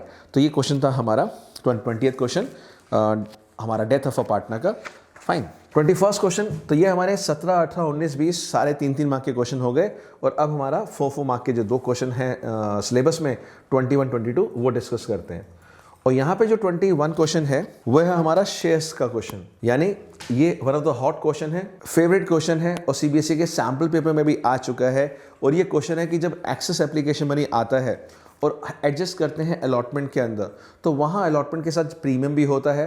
तो एक्सेस मनी का कुछ पार्ट तो उसकी फेस वैल्यू, जो अलॉटमेंट की फेस वैल्यू पूरी कवर हो रही है, और कुछ पार्ट अलॉटमेंट का प्रीमियम भी रिसीव हो रहा है। तो इस केस का नाम लिख लीजिएगा कि when excess application money is adjusted to allotment and part of the premium is also receive. बहुत ही बढ़िया क्वेश्चन है। ठीक है। तो सैम्पल पेपर में आ चुका है, इसलिए हमने इसको यहाँ भी लिया है। पढ़ते हैं क्वेश्चन को। टीपीटी लिमिटेड ने इशू की इक्विटी शेयर 10 का 1 है और प्रीमियम है 3 रुपये। ठीक है। और यानी टोटल अमाउंट कितना हो गया? 13 रुपीज़। पे कैसे कर रहे हैं? 4 रुपीज़ एप्लीकेशन के ऊपर है, 5 रुपीज़ अलॉटमेंट में है इंक्लूडिंग प्रीमियम, एंड 2 रुपये फर्स्ट कॉल, 2 रुपये फाइनल कॉल। तो यहाँ पे हम ब्रेकअप लिख लेते हैं ताकि आपको दिक्कत ना आए। 10 + 3 एप्लीकेशन पे 4 रुपीज़ है, अलॉटमेंट पे 5 है इंक्लूडिंग प्रीमियम। तो अगर 5 रुपये में 3 रुपये प्रीमियम मिला हुआ है तो फेस वैल्यू अलॉटमेंट की कितनी रहेगी? 2। तो ये 2 + 3 है। ठीक है। ये अलॉटमेंट है। देन 2 रुपये फर्स्ट कॉल पे है, 2 रुपये सेकेंड कॉल पे है, तो 2 रुपये फर्स्ट कॉल एंड 2 रुपये सेकेंड कॉल। ठीक है जी। अब देखते हैं विकास हु हैड अप्लाइड, यहाँ अप्लाइड गिवन है 2000 शेयर्स, वॉज अलॉटेड 1200 शेयर्स। तो यानी सीधा सीधा ये प्रोराटा दिख रहा है, 2000 अप्लाई हैं और अलॉटेड कितने हैं? 1200। यहाँ पे प्रोराटा है। फेल टू पे अलॉटमेंट मनी, तो वो कंडीशन फुलफिल हो रही है कि प्रोराटा फोर्फिचर के लिए applied should be more than allotted and he should have fail to pay the allotment, जहां पे एक्सेस मनी एडजस्ट हुआ है, तो ये पूरा पूरा प्रोराटा फोर्फिचर बन गया। Fine. And on his failure to pay the first call his shares were forfeited, यानी फर्स्ट कॉल के बाद ही शेयर्स फोर्फिट हो गए, तो ये 2 रुपये मांगे नहीं है, तो कॉल्ड अप होगा 2 और 2 4 और 4 8, तो शेयर कैपिटल में 8 रुपीज़ कॉल्ड अप आएगा जब हम फोर्फिचर की एंट्री बनाएंगे। फाइन। चलिए अब देखते हैं, यहाँ पर 1000 शेयर्स रीशू हैं 7 रुपये के। अगर हमारे पास 1200 शेयर फोर्फिट हुए थे, 1000 रीशू कर दिए, तो कैपिटल रिजर्व के लिए यूनिटरी मेथड या जो फॉर्मूला आपने सीखा है उसके हिसाब से कैपिटल रिजर्व निकलेगा। अब आपको पास करनी है journal entry for forfeiture and reissue और शेयर फोर्फिचर अकाउंट भी बनाना है। तो लेट्स स्टार्ट। सबसे पहले मुझे बताइए एक्सेस एप्लीकेशन मनी कितना होगा। तो आप कहेंगे sir excess application money 2000 share minus 1200 share, और इनका कितना रुपए हो गया हमारा एक्स्ट्रा मनी जो एप्लीकेशन का है 4 रुपीज़। तो यहां पे 800 इंटू 4 रुपीज़ 3200 हमारे पास एक्स्ट्रा पैसा है, और ये 3200 हमें अलॉटमेंट में एडजस्ट करने हैं। जब हम अलॉटमेंट में एडजस्ट करेंगे तो हमें देखना है कि अलॉटमेंट में हमें कितने रुपए चाहिए। 1200 शेयर्स है इंटू 2 रुपीज़, पहले ये फेस वैल्यू का हिस्सा है 2400 रुपये, तो यहाँ पर जो अलॉटमेंट का फेस वैल्यू है 1200 इंटू 2, हमने 2400 रुपये रिसीव कर लिया। अब 3200 में से 2400 रुपये तो चले गए, कितना बैलेंस बचा 3200 माइनस 2400, अभी भी हमारे पास 800 एक्स्ट्रा बचा है, और वो एक्स्ट्रा जाएगा इस 3 रुपये प्रीमियम के अगेंस्ट। ये बात लिख लीजिए नोटबुक में, जब भी कभी एक्सेस मनी आए पूरा का पूरा आप 1200 शेयर्स पे अगर 5 रुपीज़ देखें 6000 रुपये होता है, तो सीधा 6000 से माइनस मत कर दीजिएगा कि सर हमने तो माइनस कर दिया बाकी 2800 कॉल्स नहीं, वो रॉन्ग हो जाएगा सीबीएसई में। बहुत बहुत इंपॉर्टेंट पार्ट है कि जब एक्सेस एप्लीकेशन में एडजस्ट कर रहे हैं और अलॉटमेंट का जो फेस वैल्यू है वो कम है, प्रीमियम ज़्यादा है, और सारा का सारा फेस वैल्यू रिसीव हो गया और बैलेंस अभी भी प्रीमियम रिसीव हो चुका है। तो अब हम देखेंगे कि जो सिक्योरिटी प्रीमियम हम डेबिट करते हैं फोर्फिचर की एंट्री में 1200 इंटू 3, जो हमारा सिक्योरिटी प्रीमियम है नहीं रिसीव हुआ था 1200 इंटू 3, हम सोच रहे थे 3600 हमें नहीं रिसीव हुआ, बल्कि उसमें से तो 800 रिसीव हो चुका है, तो अब हम कहेंगे हमारा प्रीमियम डेबिट होगा 2800। तो फोर्फिचर की एंट्री जब हम चेक करते हैं बोर्ड एग्जाम में, हम ये अमाउंट देख के पता लगा लेते हैं, बच्चे का कॉन्सेप्ट क्लैरिटी बहुत ज़्यादा है कि सिक्योरिटी प्रीमियम डेबिट 2800 क्यों हुआ। मोस्टली 10 में से 7 बच्चे क्या करते हैं 1200 शेयर है इंटू 3 3600 प्रीमियम डेबिट करके आ जाते हैं, बट ये एक स्पेशल केस है, 2-3 बार सॉल्व करके जाइएगा, ठीक है। और वहीं पर जो टू फोर्फिचर होता है, टू फोर्फिचर मतलब मनी रिसीव, जो मनी हम रिसीव कर लेते हैं वो आता है 2000 इंटू 4 8000 रुपये, 2000 applied share into application money. But इस 8000 में से भी हम ये 800 रुपये प्रीमियम जो हमें रिसीव हो चुका है माइनस करेंगे, बिकॉज जो प्रीमियम रिसीव हो जाता है वो कभी भी टू फोर्फिचर में नहीं आता, बिकॉज प्रीमियम रिसीव तो सिक्योरिटी प्रीमियम में जा चुका है। तो ये 800 का कॉन्सेप्ट इतना बढ़िया है, सिक्योरिटी प्रीमियम से माइनस होगा एंड टू शेयर फोर्फिचर से माइनस होगा, बाकी सिंपल है। तो इतना लिख लीजिए। अब मैं फोर्फिचर की एंट्री आपको समझा देता हूँ क्या बनेगी। तो सबसे पहले बात करते हैं शेयर कैपिटल अकाउंट डेबिट की। तो शेयर कैपिटल में हमारे पास शेयर है 1200 इंटू कितना मल्टीप्लाई करेंगे 4 2 और 2 8 रुपीज़। हम सिक्योरिटी प्रीमियम डेबिट करेंगे। अब सिक्योरिटी प्रीमियम का मैंने आपको वर्किंग नोट तो बता ही दिया, सिक्योरिटी प्रीमियम सीधा 2800 डेबिट कर सकते हैं हमें और लिख सकते हैं वर्किंग नोट। शेयर फोर्फिचर में सीधा मैंने बता दिया 7200 लिख सकते हैं, और बाकी आता है हमारा कॉल्स इन एरिया या टू अलॉटमेंट में पैसा कितना आया या टू फर्स्ट कॉल कितना आया वो आप मेंशन कर सकते हैं। तो टू शेयर अलॉटमेंट के अंदर 1200 शेयर इंटू 5 हमारा 6000 था, यानी हमें 6000 आना था, और कितना एक्स्ट्रा आ चुका था 800 शेयर्स पे 4 रुपये 3200 हमारा आ चुका था, तो हमारा 2800 कॉल्स इन एरिया। एंड वहीं पे to share first call 1200 shares into 2 2400 rupees. तो ये हमने पूरा फोर्फिचर का एंट्री आपको सिखा दिया। तो यहाँ पे 9600 आएगा, 2800 फोर्फिचर में हमारा 7200, 2800 share allotment and to share first call 2400। 1000 shares reissue हुए हैं और 1000 शेयर इशू हुए हैं 7 रुपीज़ में, बट यहाँ नहीं लिखा फुल्ली पेड। ये बहुत ही इंपॉर्टेंट पॉइंट है कि अगर यहाँ फुल्ली पेड नहीं लिखा तो उतना ही कॉल्ड अप लेंगे जितना पहले कॉल्ड अप था, और पहले कॉल्ड अप था 8 रुपीज़, तो यहाँ 8 कॉल्ड ही लेंगे। तो अब रीशू की एंट्री क्या बनेगी, यहाँ बनेगी bank account debit 1000 into 7, share forfeiture debit 1000 into 1 and to share capital 1000 into 8, ये बहुत इंपॉर्टेंट बात है, क्योंकि जब अगर यहाँ फुल्ली पेड लिखा होता तो 10 रुपीज़ हो जाता, बट क्योंकि पहले ही कॉल्ड अप 8 है, ओरिजिनली कॉल्ड 8 है, तो रीइशू के टाइम भी 8 ही लेंगे। इसका असर पड़ेगा कैपिटल रिजर्व पे, बिकॉज जब कैपिटल रिजर्व निकालेंगे यूनिटरी मेथड तो 7200 हमारे पास प्रॉफिट गिवन है। ये कितने शेयर का है? 1200 शेयर्स का। तो 1000 शेयर्स का हम मल्टीप्लाई कर देंगे और माइनस डिस्काउंट करेंगे हम 1000 रुपये, तो हमारा 6000 माइनस 1000 कैपिटल रिजर्व आ गया 5000 रुपये। फाइन। तो अब जब आप अकाउंट बनाएंगे शेयर फॉरफीचर अकाउंट, तो वहाँ पर ये वाली अमाउंट फॉरफीचर जो क्रेडिट है 7200 लिखेंगे बाय शेयर कैपिटल। रीइशू का जो डिस्काउंट है 1000 रुपये, उसको लिखेंगे डेबिट साइड पे टू शेयर कैपिटल, और ये जो कैपिटल रिजर्व है उसको लिखेंगे share forfeiture to capital reserve and to balance sheet balancing figure. वो बैलेंस शीट क्या होगा? जो शेयर रीइशू नहीं हुए उनका अमाउंट। फाइन। तो चलिए इसका स्क्रीनशॉट ले लीजिए, और शेयर फॉरफीचर अकाउंट अगर आपने समझना है तो यहाँ पे शेयर फॉरफीचर अकाउंट बना लीजिए, बिकॉज सैम्पल पेपर में भी है। यहाँ सबसे पहले क्रेडिट साइड पे आएगा बाय शेयर कैपिटल 7200, यहाँ शेयर कैपिटल जो आपने रीइशू के टाइम पे 1000 रुपये का लॉस है, देन टू कैपिटल रिजर्व 5000 रुपये, और बैलेंस सीडी यानी जो शेयर अभी तक रीइशू नहीं हुए 200 शेयर, उनका बैलेंस यहाँ आ जाएगा 1200 रुपये। ठीक है ना? तो ये आपका आंसर टैली हो गया। Take the screenshot. क्वेश्चन 22 है, और यहाँ 22 क्वेश्चन 4 मार्क का है, और 4 मार्क की यहाँ पे जनरल एंट्रीज गिवन है डिसोल्यूशन से रिलेटेड। तो पढ़ते हैं फर्स्ट एंट्री।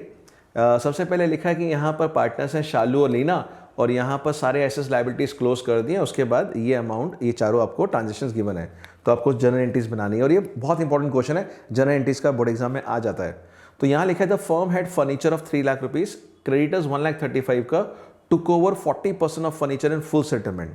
तो ध्यान से पढ़ते हैं क्या लिखा है यहाँ पर, कि आपके जो फर्नीचर है वो है 3 लाख रुपीज़ का, उसमें से एक 40% जो फर्नीचर है वो क्रेडिटर्स लेके चलेंगे अपने 135। तो यहाँ पर इस 3 लाख में से आप 2 टुकड़े कर दीजिए, 40% और 60%। तो इस 3 लाख में से आपका जो 40% फर्नीचर है वो तो क्रेडिटर्स लेके चले गए हैं, ठीक है, 1,35,000 वाले, वो भी फुल सेटलमेंट में। तो अब ये इसकी एंट्री कुछ नहीं बनने वाली, मगर जो 60% फर्नीचर बच गया है 1,80,000 का, उसकी आपको एंट्री पास करनी पड़ेगी। तो अभी हम एंट्री डिस्कस करेंगे सारी, ठीक है।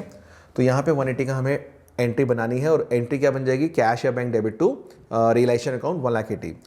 यहाँ पर है क्रेडिटर्स 23,500 के हैं, took over all the investments at 15,000 रुपये, एंड रिमेनिंग अमाउंट पे करनी है। तो आप याद रखिएगा, जब कोई लायबिलिटीज कोई एसेट को लेके चला जाए पार्ट पेमेंट में, तो जो बैलेंस पेमेंट अगर लिखा है तो पे करनी है, फुल सेटलमेंट में पे नहीं करते। तो 23,500 माइनस 15,000, इसकी एंट्री बनेगी realisation to cash account. Next part, Shalu was to receive 5% of the value of assets realised as remuneration for completing the dissolution, यानी जो भी एसेट्स बेचे गए उसका 5% उसको कमीशन मिलना है, उसकी एंट्री रिलेशन टू शालू बनेगी। और उसको बेयर करना है, बेयर मतलब बॉन्ड करना है रियलाइजेशन एक्सपेंसेस जो कि 12,500 के हैं, ठीक है। तो एसेट्स रियलाइज हुए 2,20,000 के, तो 2,20,000 का 5% आप निकाल लेंगे, 11,000 रुपये इसके entry relation to Shalu.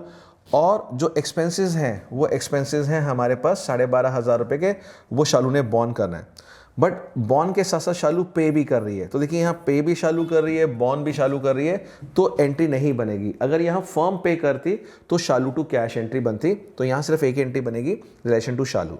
Fourth point, firm के पास स्टॉक है 1,60,000 का, 50% of the stock was sold to Leena at a discount of 20%। Again अगर 1,60,000 का है, जब भी एग्जाम में ऐसे आए आप इसके 2 पार्ट्स कर लीजिएगा, 80,000 एंड 80,000। अब 80,000 वाला 20% डिस्काउंट पे, यानी 16,000 डिस्काउंट पे लीना को बेच दिया गया, टेकन ओवर नहीं है। अगर टेकन ओवर होता तो लीना टू रियलाइजेशन होती है, बट सेल कर दिया तो कैश टू रियलाइजेशन, तो ये कैश और बैंक में आएगा।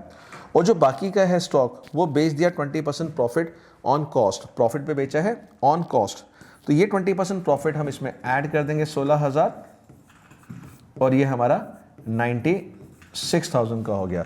तो दोनों को ऐड करेंगे तो 1,60,000 हो गया, तो एंट्री बनेगी cash account debit to realisation 1,60,000। तो एक बार वर्किंग नोट का स्क्रीनशॉट ले लीजिए, अब मैं आपको सारी एंट्री दिखा रहा हूँ, वहाँ से भी आप समझ सकते हैं। तो take a screenshot of this. First entry जो 60% फर्नीचर बेचा था हमने, उसकी एंट्री है bank account debit to realisation account. तो आप देख सकते हैं 1,80,000 की बन गई है। दूसरा, कैश जो पे किया था क्रेडिटर्स को balance realisation to cash bank. तीसरा, जो हमने रेम्यूनरेशन पे की थी 5%, 2,20,000 के पर 11,000 रुपये की एंट्री। एंड लास्ट में बैंक टू रिलेशन 1,60,000। ठीक है, तो ये 4 मार्क की 4 एंट्री आपको इजीली मार्क्स मिल जाएंगे। और ये है 23 क्वेश्चन एडमिशन के बेस पे। तो यहाँ पे लिखा है आभा, ऋतु और पार्टनर्स और रेशियो है 5:3। लायबिलिटी साइड पे चेक करते हैं क्या क्या आइटम हमें गिवन है। जो डिविजिबल प्रॉफिट या लॉस हम भूल जाते हैं नॉर्मली, उसको चेक कर लेते हैं। यहाँ पे जनरल रिजर्व है, प्रॉफिट एंड लॉस अकाउंट है डिवाइड होने लायक, यहाँ पर पुरानी गुडविल है, बिकॉज ये आइटम नॉर्मली हम फोकस करना चाहिए बिकॉज कई बार ही हमसे मिस हो जाती है। तो ये सब आइटम्स को हम ओल्ड रेशियो में राइट ऑफ करेंगे। तो ये दोनों ओल्ड पार्टनर्स के क्रेडिट साइड पे आ जाएंगे और गुडविल पार्टनर के डेबिट साइड पे। बढ़ते हैं नेक्स्ट एडजस्टमेंट देखते हैं। सोनल एक नया पार्टनर एडमिट हुआ है, ठीक है, नई पार्टनर 1/4 शेयर के लिए, which she acquired from Abha and Ritu in the ratio 2:1। ये बहुत बड़ी बात है, नॉर्मली हम ये नहीं समझ पाते इस लाइन का मतलब क्या। इसके 2 इम्पैक्ट है। पहला बात तो क्योंकि एक्वायर्ड वर्ड है तो ये सेक्रीफाइसिंग रेशियो है, तो न्यू पार्टनर का प्रीमियम इसी रेशियो में बटेगा, या वो लेके आ रहा है नहीं लेके आ रहा 2:1 में। और दूसरा, इसकी वजह से न्यू रेशियो चेंज हो जाएंगे। तो अगर कैपिटल एडजस्टमेंट हुई इस क्वेश्चन में तो वो इसी न्यू रेशियो में होगी, ध्यान रखिएगा, ओल्ड में नहीं। तो ये लाइन बहुत बहुत इंपॉर्टेंट है, बोर्ड में आई हुई है और मोस्टली बच्चे इस लाइन को नहीं पकड़ पाए थे, इसलिए हमने इसको इस पेपर में लिया है। बाकी एडजस्टमेंट पढ़ते हैं यहाँ पे कि ठीक है, ये तो 2:1 हमारा सेक्रीफाइसिंग रेशियो हो गया, इसको लिख लीजिएगा sacrificing ratio because the word acquired. यही रिटायरमेंट में होता तो ये गेनिंग रेशियो बन जाता है।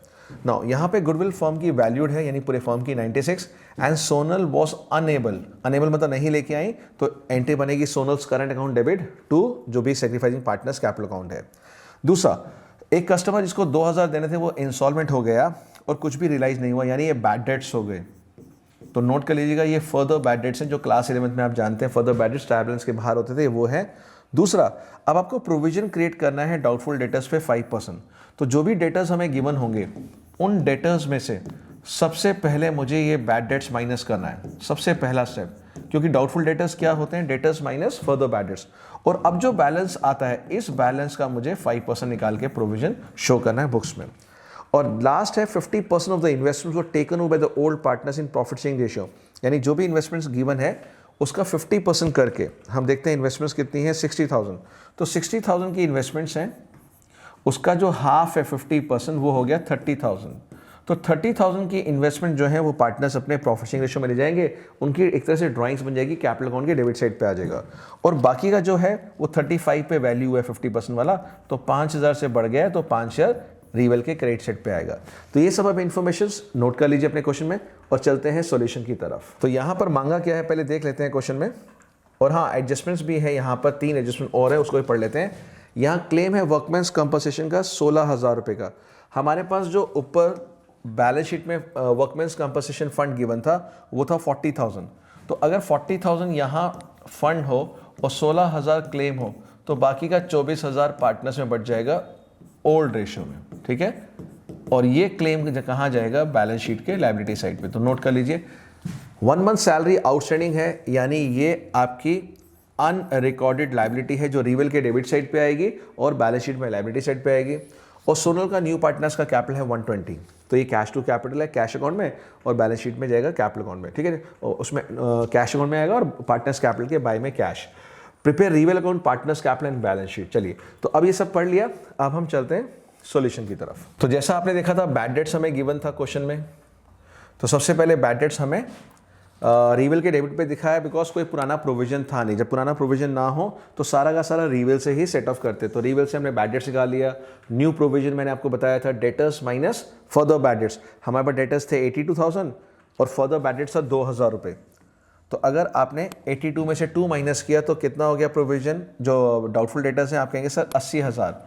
तो ये मैंने 5% किस पे लगाया, टोटल डेटर्स 82,000 माइनस 2,000 का बैड डेट्स हो गया था 80,000 पे, ठीक है। और आउटस्टैंडिंग सैलरी अनरिकॉर्ड लायबिलिटी। याद रखिएगा जो आउटस्टैंडिंग सैलरी यहाँ पर है वो बैलेंस शीट में भी लायबिलिटी में आएंगी, ये भूल मत जाना। तो तीनों फॉर्मेट अगर आते हैं तो एक साथ ओपन करने हैं, ऐसा नहीं कि पहले आप सिर्फ बनाओ रिवेल, सिर्फ पार्टनर्स कैपिटल फिर balance sheet, no, time waste होगा। तीनों एक साथ बनाओ और पोस्टिंग साथ साथ करते रहो, उससे आपकी कोई भी आइटम मिस नहीं होगी, ठीक है। इन्वेस्टमेंट्स हमारी जो रिमेनिंग थी 30 वाली 35 की हो गई थी, बढ़ गई, और बैलेंस शीट में भी यहाँ पे नीचे 35 हम दिखा देंगे। फिर लॉस आ गया, दोनों पार्टनर्स का लॉस में बांट दिया और वो लॉस पार्टनर्स के डेबिट में आता है। अगेन कहूँगा 10 में से 2 बच्चे लॉस को ट्रांसफर करना भूल जाते हैं और आंसर नहीं आता। राइट साइड पे बाय बैलेंस भी पुराने बैलेंस, नया पार्टनर कैपिटल लेके आया, और जो गुडविल की एंट्री थी वो गुडविल की एंट्री करंट अकाउंट के थ्रू पास कर दी। देन जनरल रिजर्व था वो हमने दे दिया पार्टनर्स को ओल्ड रेशियो में, वर्कमेंस फंड जो एक्सेस था वो डिवाइड कर दिया, and profit and loss account जो लायबिलिटी साइड पे था। इन्वेस्टमेंट जो 50% ले गए थे पार्टनर्स, वो आधी आधी ड्राइंग्स है 18,750, 11,250, पुरानी गुडविल राइट ऑफ कर दी है ओल्ड रेशियो में, और अब बैलेंसिंग फिगर आ गए, ये है एडजस्टेड क्लोजिंग बैलेंस जो कि बैलेंस शीट में लायबिलिटी साइड पे जाएंगे। रेस्ट जितने भी एसेट्स हैं न्यू वैल्यू पे और लायबिलिटीज न्यू वैल्यू पे वो टैली कर जाएगा। तो एक बार बैलेंस शीट भी दिखा देते हैं आपको पूरी, and you can check with your answer. और जो सोनल्स करंट अकाउंट डेबिट हुआ था गुडविल की वजह से, वो फर्म का एसेट है, और सारे एसेट्स नई वैल्यू पे, लायबिलिटीज न्यू वैल्यू पे, वर्कमेंस का क्लेम भी आ गया 16,000, और न्यू बैलेंस कैपिटल बैलेंस तीनों के आ गए। तो ये था क्वेश्चन नंबर 23 और बैलेंस शीट टैली करिए 716000। अब देखते हैं क्वेश्चन नंबर इसी का और पार्ट, और जो और पार्ट है वो है रिटायरमेंट का। बहुत ही इंटरेस्टिंग क्वेश्चन है वो भी, और ये मोस्ट एक्सपेक्टेड क्वेश्चन है फॉर द बोर्ड एग्जाम। तो ये सिर्फ पेपर डिस्कशन नहीं है, यहाँ से आपका पूरा 3 आवर्स का कॉन्सेप्ट क्लैरिटी, किस तरह से आपको क्वेश्चन हैंडल करने हैं, कुछ चीज मुश्किल पॉइंट है कैसे उसको आप अटेम्प्ट कर सकते हैं बोर्ड एग्जाम में, वो है। यहाँ 3 पार्टनर्स हैं, मेघा, अनीता, रिचा, और रेशो है 5:3:2, और बैलेंस शीट गिवन है यहाँ पे 31 मार्च 24 की। लायबिलिटी साइड पे जनरल रिजर्व है जो डिवाइड होगा, बैलेंस शीट में गुडविल है जो राइट ऑफ होगी। ये 2-3 पॉइंट ऐसे होते हैं जो आपको जाते ही 15 मिनट के रीडिंग टाइम में पेंसिल से मार्क कर देना, ताकि आपको गलत ना हो, क्योंकि इसी के ही आधा 1 मार्क आराम से मिल जाता है। तो general reserve old partners old ratio, goodwill old partners to goodwill. यहाँ पे लिखा है अनीता रिटायर हुई है, और अनीता ने सेल किया अपना शेयर ऑफ गुडविल, किसको? मेघा को। कितने में? 4,000 और 2,000 रिचा को। अब ये जो अपना गुडविल शेयर बेच रही हैं, यही तो ट्रीटमेंट ऑफ गुडविल होती है। कई बच्चे समझ नहीं पाते रिटायरमेंट डेथ में, जब हम कहते हैं कि भैया ये जो है ना गुडविल है रिटायरिंग पार्टनर की, डिसीज पार्टनर की, आप डिवाइड कीजिए गेनिंग पार्टनर्स गेनिंग रेशियो में। क्यों? क्योंकि वो रिटायरिंग या डिसीज पार्टनर अपना हिस्सा बेच रहा है, उसके बदले जो पैसे दे रहे हैं वो गुडविल है। तो goodwill is nothing in retirement, is just the amount paid by the remaining partners to acquire the share of the retiring partner. तो यहाँ पर ये जो 4 और 2,000 है, इसका रेशियो हो गया 2:1। ये गेनिंग रेशियो है, इसी गेनिंग रेशियो से आपका न्यू रेशियो निकलेगा। Fine. What is the formula of new ratio? Old share plus gaining share. तो यहीं पे अगर आप रिटायरिंग पार्टनर का शेयर 2:1 में बांटेंगे, उनका गेनिंग शेयर आएगा, ऐड करके न्यू रेशियो आ सकता है। ठीक है। स्टॉक को अप्रिशिएट कर दिया 20% से, यानी स्टॉक हमारे पास है 18,000, तो 3600 बढ़ जाएगा, तो वो रिवेल के क्रेडिट पे जाएगा। Provision for doubtful debt increase by 600, रिवेल के डेबिट साइड पे increase in liability. Workmen's compensation है 1500 रुपये। अब हमारे पास यहाँ पे लायबिलिटी साइड पे वर्कमेंस कंपनसेशन फंड नहीं है, अगर नहीं है तो ये अनरिकॉर्ड लायबिलिटी होगी, रिवेल के डेबिट साइड पे जाएगा। देन इन्वेस्टमेंट्स को सोल्ड किया 10% लॉस पे, तो जितनी भी हमारी इन्वेस्टमेंट्स गिवन है वो है 30,000, तो 3,000 लॉस हो गया, तो 3,000 लॉस रिवेल के डेबिट में आएगा, और हमारा बैंक बैलेंस 27,000 में प्लस हो जाएगा। ये बच्चे कई बार भूल जाते हैं कि बैंक बैलेंस में ऐड ही नहीं करते और बैलेंस शीट टैली नहीं करती। तो जो भी एडजस्टमेंट्स के अंदर कोई एसेट बेच रहे हैं, लायबिलिटीज पे कर रहे हैं, क्रेडिटर्स को पे कर रहे हैं, बैंक लोन पे कर रहे हैं, प्लीज बैंक अकाउंट में माइनस कर देना। तो ये 3,000 माइनस करके रिवेल में 3,000 और बाकी 27 बैंक में। Provision for bill under discount of 2,000 was to made, again provision बना रहे हैं अनरिकॉर्ड लायबिलिटी के लिए, रिवेल के डेबिट में आएगा। अब बात आ रही है continuing partners agree to pay 20,000 in cash on retirement to be contributed in the new ratio. मैं बात कर रहा था न्यू रेशियो की, यहाँ पे न्यू रेशियो की जरूरत पड़ गई। देखें, तो आपको न्यू रेशियो निकालना पड़ेगा, फिर उसमें एंट्री बनेगी cash account debit to remaining partners and then retiring partner to cash account, और बाकी अमाउंट लोन में डाल देना है। यहाँ मांगा है रिवेल और पार्टनर्स कैपिटल। देखिए बोर्ड एग्जाम में कई बार ऐसा होता है, बहुत रेयर है, ए पार्ट में तीनों चीज़ें मांग ले, बी पार्ट में सिर्फ 2, ए पार्ट में तीनों चीज़ें मांग ले, बी पार्ट में सिर्फ जनरल एंट्रीज। तो जो क्वेश्चन छोटा लगे आपको, अच्छे से आता हो, वो अटेम्प्ट करना, बिकॉज मार्क्स के साथ साथ आपका टाइम मैनेजमेंट भी बहुत जरूरी है। तो इसमें क्वेश्चन में टाइम का जो टाइम है कम लगेगा एज कम्पेयर टू जो हमने उससे पहला क्वेश्चन किया था। तो चलिए देखते हैं सॉल्यूशन, क्योंकि आप सॉल्व कर चुके हैं साथ साथ, तो आपको ईजी रहेगा पूरा सॉल्यूशन को समझना। तो सबसे पहले रिवेल अकाउंट में वो आइटम आएंगे जिससे हमें डेबिट साइड में नुकसान हुआ है और क्रेडिट साइड में जिससे हमें फायदा हुआ है, यानी रिवेल का प्रॉफिट बढ़ा है। तो डेबिट साइड पे देख सकते हैं जो हमारा प्रोविजन फॉर डेटर्स है वो 600, वर्कमेंस क्लेम आ गया हमारे पास, क्योंकि हमारे पास वर्कमैन फंड था नहीं, तो claim 1500, loss on sale of investment 3,000 and provision for discounted bill. Stock बढ़ गया था 3600 से, और माइनस किया तो लॉस आ गया 3500 रुपये का, तीनों में बांट दिया हमने 1750, 1050 एंड 700, तो ये लॉस डेबिट साइड पे आ जाएगा। अब पार्टनर्स कैपिटल अकाउंट के अंदर मेन इंपॉर्टेंट क्या क्या चीज़ें हैं जो रिटायरमेंट के टाइम पे आती हैं या डेथ के टाइम पे आती हैं, वो है सबसे पहले ओपनिंग बैलेंस और उनके एक्यूमुलेटेड प्रॉफिट जो सबको बटते हैं, पुरानी गुडविल सब में डिवाइड होगी। अब जो गुडविल की एंट्री है, गुडविल की एंट्री हमें इसका शेयर निकाल के गेनिंग रेशियो में हमें बांटना है और वो एंट्री आ रही है मेघा डेबिट, रिचा डेबिट, तो यहाँ पे 2 अनीता, तो 4 और 2 था क्योंकि यहाँ पे हमें ये गुडविल को पूरे फर्म की गुडविल गिवन नहीं थी। कई बच्चे बोलते सर वो गुडविल तो गिवन नहीं है, जो वैल्यूड लिखा होता था हम उसका शेयर निकाल के बांटते थे, वो ऑलरेडी उन्होंने सेल किया है, उन्होंने अपना हिस्सा बेच दिया है, वही अमाउंट गुडविल की, तो यहाँ गुडविल की ट्रीटमेंट से आप बच गए हैं, ठीक है। तो ये एंट्री दोनों तरफ हो गया। देन रीवेल का लॉस, वो लॉस हमें डेबिट पे आ जाएगा। देन जो कैश 20 पे किया है वो 20 बाय कैश लेके आए हैं दोनों पार्टनर अपने न्यू रेशियो में, तो आपको न्यू रेशियो निकाल के उसको 20 को डिवाइड करना है, तो by cash and then 2 cash. And last balancing figure Anita में 32,550 आ गया। और ये बैलेंस शीट कैसे आया, ये सारा हमने ऐड किया, -74,250 ये सब ऐड किया और बैलेंस आ गया। तो please take a screenshot of this solution. और न्यू रेशियो जो था यहाँ पे जो 20 को बांटा है हमने, कैसे न्यू रेशियो है वो भी देख लीजिएगा कि गेनिंग रेशियो 2:1 था, तो यहाँ पर हमारे पास ओल्ड प्लस गेनिंग, जो इनका ओल्ड रेशियो था प्लस हमने गेनिंग ऐड कर दिया, तो यहाँ 7:3 इनका न्यू रेशियो आ गया। क्वेश्चन नंबर 24 और ये है शेयर्स का क्वेश्चन, फुल फ्लैज 6 मार्क वाला। तो यहाँ पे देखते हैं सूर्या लिमिटेड ने इनवाइट किया एप्लीकेशन 1 लाख शेयर्स का, 10 रुपए का है और ये शेयर इशू है 20 रुपीज प्रीमियम पे and the amount was payable as follows. 20 का ब्रेकअप दे रखा है, 14 रुपीज है हमारे पास एप्लीकेशन अलॉटमेंट, यहाँ पे कंबाइन है एप्लीकेशन अलॉटमेंट इंक्लूडिंग प्रीमियम 10, यानी 4 प्लस आपका 10 हो गया। देन फर्स्ट कॉल 8 रुपीज़ है इंक्लूडिंग प्रीमियम 5, तो ये 3 + 5 हो गया। फाइनल कॉल भी 3 + 5 है 8 रुपीज़। एप्लीकेशन आई है 96,000 शेयर्स की, यानी कि ऑफर किया 1 लाख और एप्लीकेशन 96 आई है, यानी यहाँ पर ये अंडर सब्सक्रिप्शन 90% से ऊपर है, तो शेयर इशू कर देंगे। एक शेयर होल्डर ने जिसके पास 7,000 शेयर्स है, सारा का सारा पैसा पे कर दिया अलॉन्ग विद एप्लीकेशन अलॉटमेंट, तो ये जो 7,000 है इस पे ये 8 और 8 16 रुपीज़ सारा का सारा इसने पे कर दिया एप्लीकेशन के टाइम पे। और दूसरी बात है शेयर होल्डर ए है जिसके पास 8,000 शेयर्स है, उसने फेल टू पे बोथ कॉल, दोनों कॉल नहीं दी इस 8,000 शेयर्स पे। और एक है 5,000 शेयर्स का होल्डर जिसने फेल टू पे फाइनल कॉल, यानी सिर्फ फाइनल कॉल नहीं दी, तो एरियर 2 हैं यहाँ पर, एडवांस 1 है। The shares on which the dues were not paid were forfeited, और ये 13,000 शेयर्स फॉरफिट हो गए हैं। आपको जनरल एंट्री पास करनी है by opening calls and calls in advance. ये आजकल बोर्ड एग्जाम में बहुत आ रहा है कि आपको ये एरियर और एडवांस का जनरल एंट्री में शो करके दिखाना है। तो पहले क्वेश्चन की मेन बातें लिख लेते हैं, फिर मैं आपको सोल्यूशन पे लेके चलूंगा। पहला, हमें बहुत आदत होती है ओवर सब्सक्रिप्शन सॉल्व करने की, प्रोराटा की, तो कई बार अंडर सब्सक्रिप्शन आ जाए तो बच्चे उस चीज को हैंडल नहीं कर पाते। तो यहाँ पे इसका ब्रेकअप लिख लेते हैं हम, 10 शेयर है और 20 इसका प्रीमियम है। तो ब्रेकअप हमारे पास है यहाँ पे 4 + 10, यहाँ पे 3 + 5 और 3 + 5।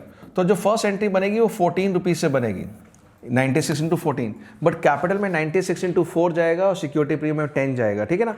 और उसके बाद हम देखेंगे कि कौन सा ऐसा पैसा है जो सारा का सारा पैसा उन्होंने एडवांस दे दिया, वो ऐड करेंगे और उसको कॉस्ट एडवांस के अंदर क्रेडिट करेंगे। तो चलिए देखते हैं क्या क्या हमारी एंट्री बनेगी। तो सबसे पहले ये याद रखिएगा कि यहाँ का पैसा इधर कितने लोगों ने एक्स्ट्रा दिया है, 7,000 लोगों ने, और कितने लोगों ने एरियर है, ये तो हो गया कॉल्स इन एडवांस, और कितने लोगों ने एरियर किया है वो देख लीजिएगा। एरियर यहां पे है कितने शेयर्स, 8,000 शेयर्स, और ये वाला एरियर कितना है, 5,000 शेयर्स प्लस 8,000 शेयर्स, यानी 8,000 वालों ने फर्स्ट और सेकंड दोनों ने दिया और 5,000 वालों ने सिर्फ फाइनल नहीं दिया, तो ये नोट कर लीजिए। और बाद में शेयर्स फॉरफिट हो गए। So take a screenshot. अब बढ़ते हैं सॉल्यूशन की तरफ। तो सबसे पहली एंट्री जो हमारी 96,000 से बननी थी, वो फर्स्ट एंट्री है हमारे पास 96,000 × 14 रुपीज़। तो आप देख सकते हैं पहली अमाउंट 14,56,000 कैसे आई है। जब हम ट्रांसफर करेंगे तो हमें ये याद रखना है कि जो फेस वैल्यू है वो जाएगी शेयर कैपिटल में और जो प्रीमियम है वो जाएगा सिक्योरिटी प्रीमियम। तो 96 × 4 ये फेस वैल्यू का हिस्सा है और 10 रुपये सिक्योरिटी प्रीमियम है। और जो 7,000 वालों ने 16 रुपये एक्स्ट्रा दिए हैं, 7,000 × 8 rupees first call, 7,000 × 8 rupees second and final call, तो टोटल 56 आए हैं। तो याद रखिएगा ये कॉल्स एडवांस फर्स्ट कॉल में जब रिसीव करेंगे तो डेबिट होगा 56,000 फर्स्ट कॉल के टाइम, और ये 56,000 डेबिट होगा जब सेकंड कॉल हम रिसीव करेंगे बैंक टू सेकंड कॉल, तो दोनों के दोनों डेबिट हो जाएंगे, ठीक है। देन अब हमने 96,000 पे 8 रुपीज़ हमारी फर्स्ट कॉल थी, उसमें से 3 रुपीज़ तो फेस वैल्यू था, 5 रुपये सिक्योरिटी प्रीमियम था। तो यहाँ तक हमारी एंट्री बिल्कुल क्लियर होगी। 768, 2,88,000 और 4,80,000। नाउ अब बात है फर्स्ट कॉल रिसीव करने की, जो बहुत बहुत इंपॉर्टेंट एंट्री रहेगी इस सिनेरियो में।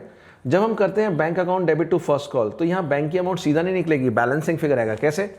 सबसे पहले आप बताएंगे कि फर्स्ट कॉल में हमें कुछ एडजस्टमेंट करनी है। कौन सी एडजस्टमेंट करनी है?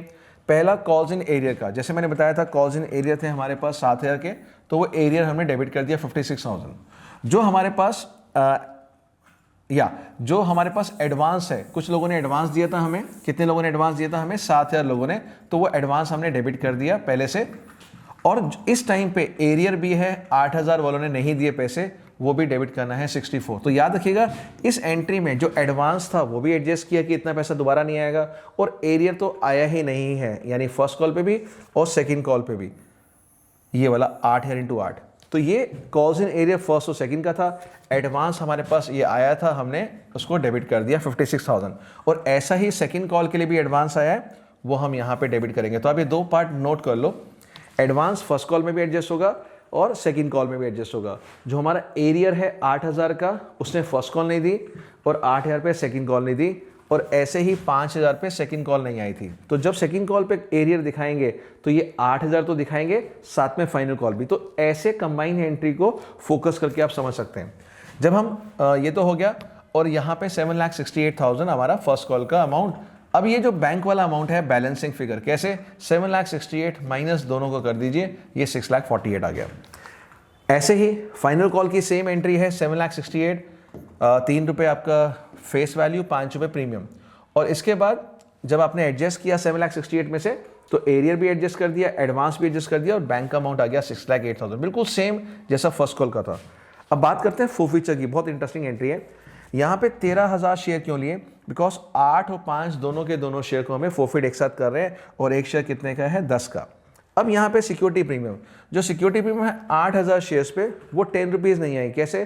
फर्स्ट कॉल का 5 और सेकंड कॉल का, और यहाँ पर सिर्फ सेकंड कॉल का पैसा नहीं आया था 5,000 शेयर्स पे, वो हमने 5 लिया है। तो एक बार दोबारा देख लीजिए, यहाँ पर सिक्योरिटी प्रीमियम 5 फर्स्ट कॉल का, 5 सेकंड कॉल का, और यहाँ पे 5 क्या है? सिर्फ सेकंड कॉल का। तो सिक्योरिटी प्रीमियम यहाँ पे 5 फर्स्ट कॉल का, 5 सेकंड कॉल का, और ये सिर्फ सेकंड कॉल का।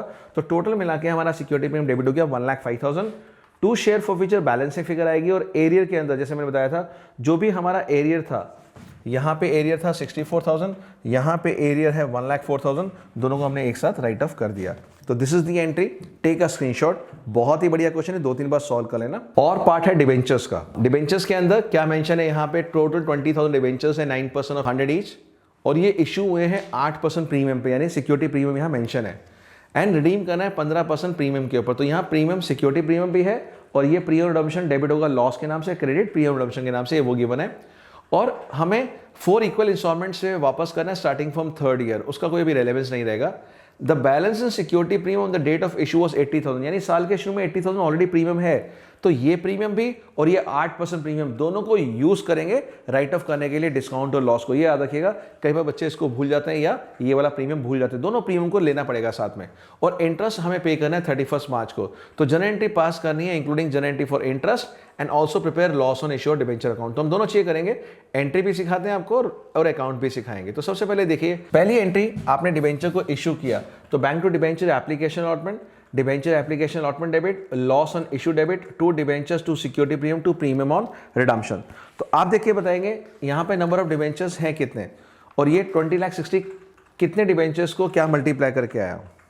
तो यहाँ पे डिबेंचर्स थे 20,000, तो आप ले लेंगे 20,000 डिबेंचर्स इंटू 100 का डिबेंचर है और 8 रुपीज़ का प्रीमियम है, तो 20,000 डिबेंचर्स इंटू ₹108। यहाँ पे अगेन सेम अमाउंट आ गया 21,60,000। डिबेंचर्स में कितना अमाउंट आएगा? 20,000 डिबेंचर्स इंटू फेस वैल्यू, और हमारी फेस वैल्यू कितनी है? 100 रुपीज़। सिक्योरिटी प्रीमियम में कितना आएगा? 2 लाख डिबेंचर्स इंटू प्रीमियम कितना था? 8 रुपीज़। अब ये लॉस और ये प्रीमियम रिडम्पशन क्या होता है? जब डिबेंचर्स रिडीम होते हैं प्रीमियम के ऊपर, तब हम उसको दिखाते हैं। तो 2 लाख डिबेंचर्स थे एंड प्रीमियम रिडम्पशन कितना था? 15% है, यस, तो 15 रुपये हो गया। और यहाँ भी 2 लाख इंटू 15 रुपये, तो 3 लाख दोनों हो गया। ठीक है जी। अब बात करते हैं डिबेंचर इंटरेस्ट की। तो फेस वैल्यू हमारे पास है 20 लाख रुपीज़ और जो डिबेंचर का इंटरेस्ट है वो है 9%। तो 9% अगर आप निकालते हैं तो मोस्टली बच्चे करेंगे 1,80,000 रुपीज़ दिखाएंगे यहाँ पे। 20 लाख का 9% 180। वो बच्चे वो हैं जो जल्दबाजी करते हैं। आप देखिए क्वेश्चन की पहली लाइन क्या लिखी थी, पहली लाइन लिखी थी ऑन 1 जुलाई। ये डिबेंचर्स इशू हुए थे 1 जुलाई को। ये देखिए ये 1 जुलाई आपको दिख रही होगी यहाँ पे। तो जब 1 जुलाई को इशू हुई है तो वहाँ पर 1 जुलाई से लेके 31 मार्च होते हैं 9 मंथ्स। तो यहाँ पे 20 लाख पे 9% इंटरेस्ट निकालेंगे आप, और वो भी 9 मंथ्स का। ठीक है, तो आ गया 135। तो ये डिबेंचर इंटरेस्ट था और पे कर दिया डिबेंचर होल्डर्स टू बैंक और राइट ऑफ कर दिया पीएनएल टू डिबेंचर इंटरेस्ट। कई बच्चे पूछते हैं सर सिक्योरिटी प्रीमियम क्यों नहीं यूज़ किया यहाँ पे? बिकॉज सिक्योरिटी प्रीमियम इंटरेस्ट को राइट ऑफ करने में यूज़ नहीं होता, वो लॉस या डिस्काउंट को राइट ऑफ के लिए होता है, जो कि लास्ट एंट्री है। अब आप देखेंगे लॉस था हमारा 3 लाख रुपीज़। ठीक है, अब इस 3 लाख को राइट ऑफ करने के लिए पहले सिक्योरिटी प्रीमियम यूज़ करना। सिक्योरिटी प्रीमियम 80,000 पहले से गिवन था और यहाँ पे सिक्योरिटी प्रीमियम आ गया आपका 1,60,000। तो आपका 80 प्लस 160 2,40,000 तो आपका ऑलरेडी आ गया और लॉस था 3 लाख रुपीज़ का। तो इसका जो डिफरेंस है 60,000, ये 60,000 आपका स्टेटमेंट ऑफ पीएनएल से राइट ऑफ होगा। तो ये फुल फ्लेज क्वेश्चन 6 मार्क का बहुत ही बढ़िया क्वेश्चन है बोर्ड एग्जाम के लिए, अच्छे से करके जाना। और जो डेट वाली बात है 9 मंथ्स वाली, वो मिस मत करना। क्वेश्चन नंबर 25 और यहाँ ये क्वेश्चन है change in profit sharing ratio का। अजय अमन आनंद पार्टनर्स है, यहाँ पर 514 रेशियो है और बैलेंस शीट गिवन है। अगेन ऐसे साइड पे कोई गुडविल वगैरह नहीं है, लायबिलिटी साइड पे जनरल रिजर्व है और तीनों के कैपिटल बैलेंस गिवन है 5 लाख, 1 लाख और 1,60,000। अब 1 अप्रैल को ने डिसाइड किया कि हम अपना पीएसआर कर रहे हैं इक्वल, यानी 1:1:1। तो पुराना रेशियो हमारे पास गिवन है 514 और न्यू रेशियो है 1:1:1। ठीक है, goodwill of the firm is valued at 1,80,000। तो आप नोट कर लीजिए। और यहीं पर अगर हम सेक्रीफाइसिंग रेशियो निकालना चाहें तो सेक्रीफाइसिंग का फॉर्मूला क्या होगा हमारे पास? अजय का, इनका ओल्ड रेशियो है 5:1:4। तो 5/10 अजय का है ओल्ड, अमन का है 1/10 और लास्ट है आनंद 4/10। और जो न्यू है वो है 1:1:1 यानी 1/3। तो सबसे पहले 5 3 जा 15 माइनस 10, 5/30 ये सेक्रीफाइस कर रहा है पार्टनर क्योंकि पॉजिटिव आ रहा है। यहाँ भी 33 और माइनस 10 ये नेगेटिव आ रहा है 7/30, तो पार्टनर गेन कर रहा है। और लास्ट में है 12 माइनस 10 2/30, तो ये भी सेक्रीफाइस कर रहा है। तो आप लिख लीजिएगा कि अमन गेन कर रहा है यहाँ पर। तो गुडविल के केस में 180 में से इसका जो शेयर निकालेंगे हम रिटायरिंग पार्टनर का, जो सॉरी चेंज इन पीएसआर में 180 में से जो हम गुडविल की एंट्री पास करेंगे तो अमन डेबिट होगा क्योंकि यहाँ पे चेंज इन पीएसआर है। तो अमन 1,80,000 इंटू 7/30 हो जाएगा, 2 अजय एंड 2 आनंद। तो ये भी 1,80,000 इंटू 5/30, ये भी 1,80,000 इंटू 2/30। तो यहां पर 30 से आपका 6 हो गया, तो यानी 42,000। ये 6 5 30,000 एंड 6 2 12,000। तो सबसे पहले आप ये गुडविल की एंट्री नोट कर लीजिए और पार्टनर्स कैपिटल में अमन के डेबिट पे जाएगी, अजय और आनंद के राइट साइड पे जाएगी। तो पहले ये कैलकुलेशन का स्क्रीनशॉट ले लीजिए, फिर मैं आपको सीधा लेके चलता हूँ सॉल्यूशन पे, बिकॉज यहाँ पे रीवेल और पार्टनर्स कैपिटल अकाउंट ही मांगे आपको। तो टेक अ स्क्रीनशॉट। तो ये देखिए ये आ गया आपका रीवेल अकाउंट। तो जैसा बिल्डिंग में डेप्रिशिएट था तो बिल्डिंग को आपने 27 दिखा दिया। The point was building to be depreciated by 10%। एक बार इस क्वेश्चन की सारी कैलकुलेट वो पढ़ लेते हैं, क्या क्या इन्फॉर्मेशन गिवन थी। गुडविल तो 1,80,000 थी, लैंड को रीवैल्यू किया था 6 लाख रुपीज़ का, तो यहाँ पे लैंड था 5,40,000 और 6 लाख का हो गया तो 60,000 बढ़ गया, तो वो रीवेल के बाय में चला जाएगा। बिल्डिंग को डेप्रिशिएट करना था 10% से, तो बिल्डिंग हमारी है 2,70,000, उसका 10% निकाला तो हमने बिल्डिंग को 27 डेप्रिशिएट कर दिया। Creditors 15,000 were not likely to be claim and hence to be written off, यानी क्रेडिटर्स नहीं मिल रहे तो हमने उसको राइट ऑफ करना है, क्रेडिटर्स को गिनाना है, तो क्रेडिटर्स बाय में आ गए। ठीक है जी। अब रीवेल अकाउंट और पार्टनर्स कैपिटल बनाना है, तो अब सॉल्यूशन देख सकते हैं आप। तो जो जो बातें हमने डिस्कस करी है वो सारी बातें यहाँ पर हमें बस पुट करनी है। जैसे कि रीवेल का प्रॉफिट आया 48,000, उनको रेशियो में 5:1:4 में बांट के बाय में डालना है। Opening capital balance, general reserve, reveal का प्रॉफिट, गुडविल की एंट्री जो हमने निकाली थी वो यहाँ पोस्ट करनी है दोनों तरफ, और बैलेंसिंग फिगर है 659, 83, 800, 2,75,000। ये हमारा खत्म होता है 6 मार्क का क्वेश्चन, चेंज इन पीएसआर। तो मैंने कोशिश की है, पेपर 1 मैंने डिस्कस किया था, अगर आपने वो वीडियो नहीं देखा तो वो भी देख लो, और ये पेपर 2, इन दोनों के बाद आपको वैरायटी पता लग जाएगी किस तरह से पेपर आएगा और कैसे टाइम मैनेजमेंट करना है, ये ब्यूटीफुली मैंने एक्सप्लेन किया है। चलिए अब देखते हैं हमारा क्वेश्चन नंबर 26, जो 6 मार्क का केस बेस्ड क्वेश्चन आने वाला है as per the sample paper share chapter से, जहाँ पे 6 एमसीक्यू आएंगे। तो 20 एमसीक्यू तो नॉर्मल है ही, साथ में ये 6 एमसीक्यू अलग से आएंगे। तो यहाँ देखते हैं बैलेंस शीट गिवन है आपको करंट ईयर की 3,34,000 शेयर कैपिटल है, ऑथराइज कैपिटल 10 लाख रुपीज़ का है, जहाँ 1 लाख शेयर है 10 रुपीज़ के, इशूड कैपिटल है 50,000 share of 10 each to the public, यानी कि 5 लाख, और उसके बाद है हमारा सब्सक्राइब कैपिटल, और यहाँ सब्सक्राइब कैपिटल में आ रहा है subscribe but not fully paid up, यानी फुली पेड अप कैटेगरी ही नहीं है, पूरा कॉल्ड ही नहीं किया पैसा, क्योंकि यहाँ 7 कॉल्ड गिवन है। तो टोटल शेयर 48,000 थे, 800 शेयर्स फोरफिट कर दिए गए जिसमें 7 कॉल्ड था। तो अब शेयर्स कितने हैं? 47,200। अभी इतने शेयर्स कौन से हैं जो अभी तक फोरफिट नहीं किए और पैसे उन्होंने एरियर है, वो है 200 शेयर्स, यानी 7 रुपीज़ में से 2 रुपये उन्होंने अभी तक नहीं पे किया, बट अभी तक हमने उसको फोरफिट नहीं किए। और ऐसे कौन से शेयर्स हैं 800 में से, यहाँ देखा ना 800, ये 800 के 800 अभी तक रीइशू हुए नहीं, और कितने रुपए वो दे चुके हैं? 5 रुपये। तो 7 में से 5 रुपीज़ वो दे चुके हैं और अभी 2 रुपीज़ नहीं आए थे, उसको बोलते हैं फोरफिटेड अमाउंट। तो हमने 4,000 रुपये को यहाँ पे अलग से दिखा दिया। तो ये तो है हमारा बैलेंस शीट। अब क्वेश्चन क्या है वो पढ़ते हैं इसके नीचे। पहला question, on the basis of balance sheet notes to account answer the following question. What is the total face value of share issued by the company during the year? आपने जो शेयर इशू किए हैं उसमें क्या face value है? तो देखते हैं इशूड कैपिटल में क्या फेस वैल्यू है। 50,000 शेयर है, 5 लाख रुपए के हैं, तो आंसर 5 लाख होना चाहिए। तो देखिए कौन सा ऑप्शन है इसमें? Yes, answer B. तो B is the right answer. Question 2 में है, if the above forfeited shares are reissue, अगर मैं रीइशू करता हूं तो मैक्सिमम डिस्काउंट कितना है रीइशू के टाइम पे? तो मैक्सिमम डिस्काउंट होता है जितना अमाउंट हम रिसीव कर चुके हैं। तो क्या इस बैलेंस शीट में ऐसा कुछ रिफ्लेक्ट हो रहा है कि कितना अमाउंट हम रिसीव कर चुके हैं इन शेयर से? तो आप कहेंगे यस सर, यहाँ पे लिखा हुआ है 5 रुपये हम रिसीव कर चुके हैं, तो यही 5 हम मैक्सिमम डिस्काउंट दे सकते हैं। तो answer should be 5। Let's see 5 is there. Yes, option A में 5 रुपीज है, तो आंसर शुड बी ए। ऐसे ही बहुत इजी क्वेश्चन आने वाला है, मुश्किल नहीं आएगा, ठीक है। 6 में से 6 आ सकते हैं आपके। Then how much amount will be debited to share capital account at the time of forfeiture of shares? अब शेयर कैपिटल में डेबिट होता है अमाउंट कॉल्ड अप, और कॉल्ड अप कितना था? 7 रुपीज़। तो अगर मैं 800 शेयर यहाँ पे फोरफिट करता हूँ 7 रुपये के हिसाब से, तो 5600 है। तो answer should be C, 800 into 7। What is the number of shares on which the call money is not receive? अब कह रहे हैं बताइए ऐसे कितने शेयर्स है जिसपे कॉल मनी नहीं रिसीव हुई? तो आप देखिए बताएंगे कितने शेयर्स पे कॉल मनी नहीं रिसीव हुई।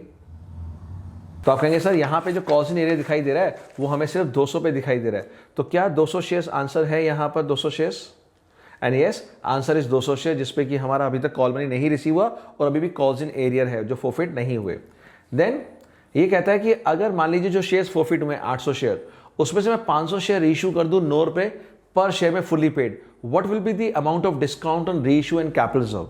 यानी अगर यही मैं 500 शेयर इशू करता हूं तो डिस्काउंट कितना आएगा और कैपिटल रिजर्व कितना होगा? तो यहां हम देखते हैं जैसे कि कॉल्ड अप हमारा 7 रुपीज़ था, बट यहां फुल्ली पेड है तो 10 रुपीज़ का हो गया। तो 10 का शेयर 9 का बेचे तो कितना लॉस हुआ? 1 रुपये का। तो अब आपने ये बताना है जो हमने अमाउंट फोरफिट की थी, जो अमाउंट रिसीव की थी वो तो था हमारा 5 रुपीज़। जो अमाउंट हमारा फोरफिट था वो था हमारा पर शेयर 5 रुपीज़, और जो डिस्काउंट है वो है 1 रुपये का। तो कितना हो गया अमाउंट हमारा? 4 रुपये का। तो अब बताइए कितना what will be the amount of discount? Discount तो इशू का है 1 रुपये, तो 500 रुपये, और वही 500 शेयर्स पे 4 के हिसाब से कितना जाएगा? कैपिटल रिजर्व 2000 रुपये। तो आंसर शुड बी ए। तो क्या क्वेश्चन पूछा एक बार दोबारा समझ लेते हैं क्वेश्चन को। ये कह रहे हैं if 500 shares of the forfeited were reissued at 9 rupees fully paid, what will be the amount of discount? तो 10 का शेयर 9 बेचा, 1 रुपये डिस्काउंट, तो 500 इंटू 1 500 रुपये। और कैपिटल रिजर्व में कितना जाएगा? फोरफिट किया था हमने कितना? 5 रुपये, डिस्काउंट 1 रुपये, तो 4 रुपये कैपिटल रिजर्व में जाएगा। तो 4 इंटू 500 शेयर्स हमारा 2000 बन रहा है। And last question, what will be the number of shares issued under the head subscribe but not fully paid up after forfeiture of share? कह रहे हैं एक बार शेयर्स फोरफिट हो गए उसके बाद कितने शेयर्स आपको वहां पे ऊपर दिखाई दे रहे हैं? तो बैलेंस शीट में देखते हैं कितने शेयर दिखाई दे रहे हैं हमें। ये 800 फोरफिट होने के बाद 47,200, तो बस 47,200 आंसर था। बस बच्चों को समझ नहीं आता इसलिए क्वेश्चन टिपिकल लगता है, वरना आंसर को डिकोड करना बहुत सिंपल होगा। 47,200 फाइन। चलिए अब स्टार्ट करते हैं पार्ट बी, और पार्ट बी के पहले 4 क्वेश्चन, यानी ये एनालिसिस की बुक स्टार्ट हो गई है, इनके पहले 4 क्वेश्चन आपके 1 मार्क के होंगे, यानी एमसीक्यू और स्टेटमेंट बेस्ड क्वेश्चन होगा। 2 क्वेश्चन यहाँ पे कैश फ्लो से होते हैं, तो फुल मार्क्स लाने के लिए ये चारों में से चारों आपको अच्छे से करके जाने हैं। तो चलिए देखते हैं पहला question, 27 question. If property plant equipment whose book value is 40,000 having accumulated depreciation 12,000 were sold for 34,000 then while preparing cash flow statement its effect on cash flow value. तो बहुत अच्छा क्वेश्चन है, आपने एडजस्टमेंट्स कर रखी है, उसी से निकल के ही आया क्वेश्चन मैथमेटिकल। तो बताइए सबसे पहले का आंसर क्या होगा। क्वेश्चन को सॉल्व करते हैं। यहाँ पर सबसे पहले एक ट्रिकी पॉइंट है, वो ट्रिकी पॉइंट क्या है, अगर आपने पकड़ लिया हो कि यहाँ पर हमें बुक वैल्यू गिवन है, कॉस्ट नहीं गिवन। तो अगर ये बुक वैल्यू है तो इस पे जो डेप्रिसिएशन चार्ज हुई है वो ऑलरेडी माइनस हो चुकी है, यानी ये 40 जो था पहले 52,000 था, 52,000 में से 12,000 माइनस करने के बाद ये 40,000 बचा है। तो अब दोबारा से माइनस मत करना क्योंकि बुक वैल्यू है। तो 40,000 की चीज है 34,000 की, तो 6,000 का लॉस है। तो पहले तो सॉल्यूशन में देखिए लॉस कोई है पॉइंट में, आप कहेंगे सर यहाँ पे लॉस है, यहाँ पे लॉस है, ठीक है।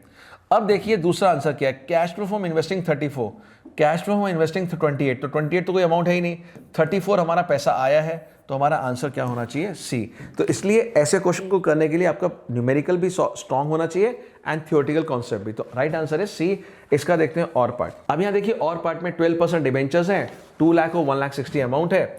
नीचे गिवन है इंटरेस्ट ऑन डिबेंचर पे करते हैं हाफ ईयरली पे हम लोग, यानी 30 सितंबर और 31 मार्च को। डिबेंचर्स जो रिडीम हुए हैं 30 सितंबर को, यानी साल के बीच में। तो सबसे पहले अगर डिबेंचर्स देखिए, मैं अगर यहाँ पे टाइमलाइन बना दूं कि यहाँ पे 1 अप्रैल 2023 और यहाँ पे 31 मार्च 2024, साल के शुरुआत में है 2 लाख और साल के एंड में है 1,60,000, और ये कह रहे हैं मैंने वापस किया पैसा 30/9 को। ये जो 40,000 वापस किए हैं मैंने वो 39 को किए। तो पहले के 6 महीने हमारे पास कितना था, 2 लाख था, तो 6 महीने पे 2 लाख का इंटरेस्ट लगेगा, और बाकी 40,000 के बाद कितना था ये हमारे पास 1,60,000 इस पे लगेगा बाकी के 6 महीने।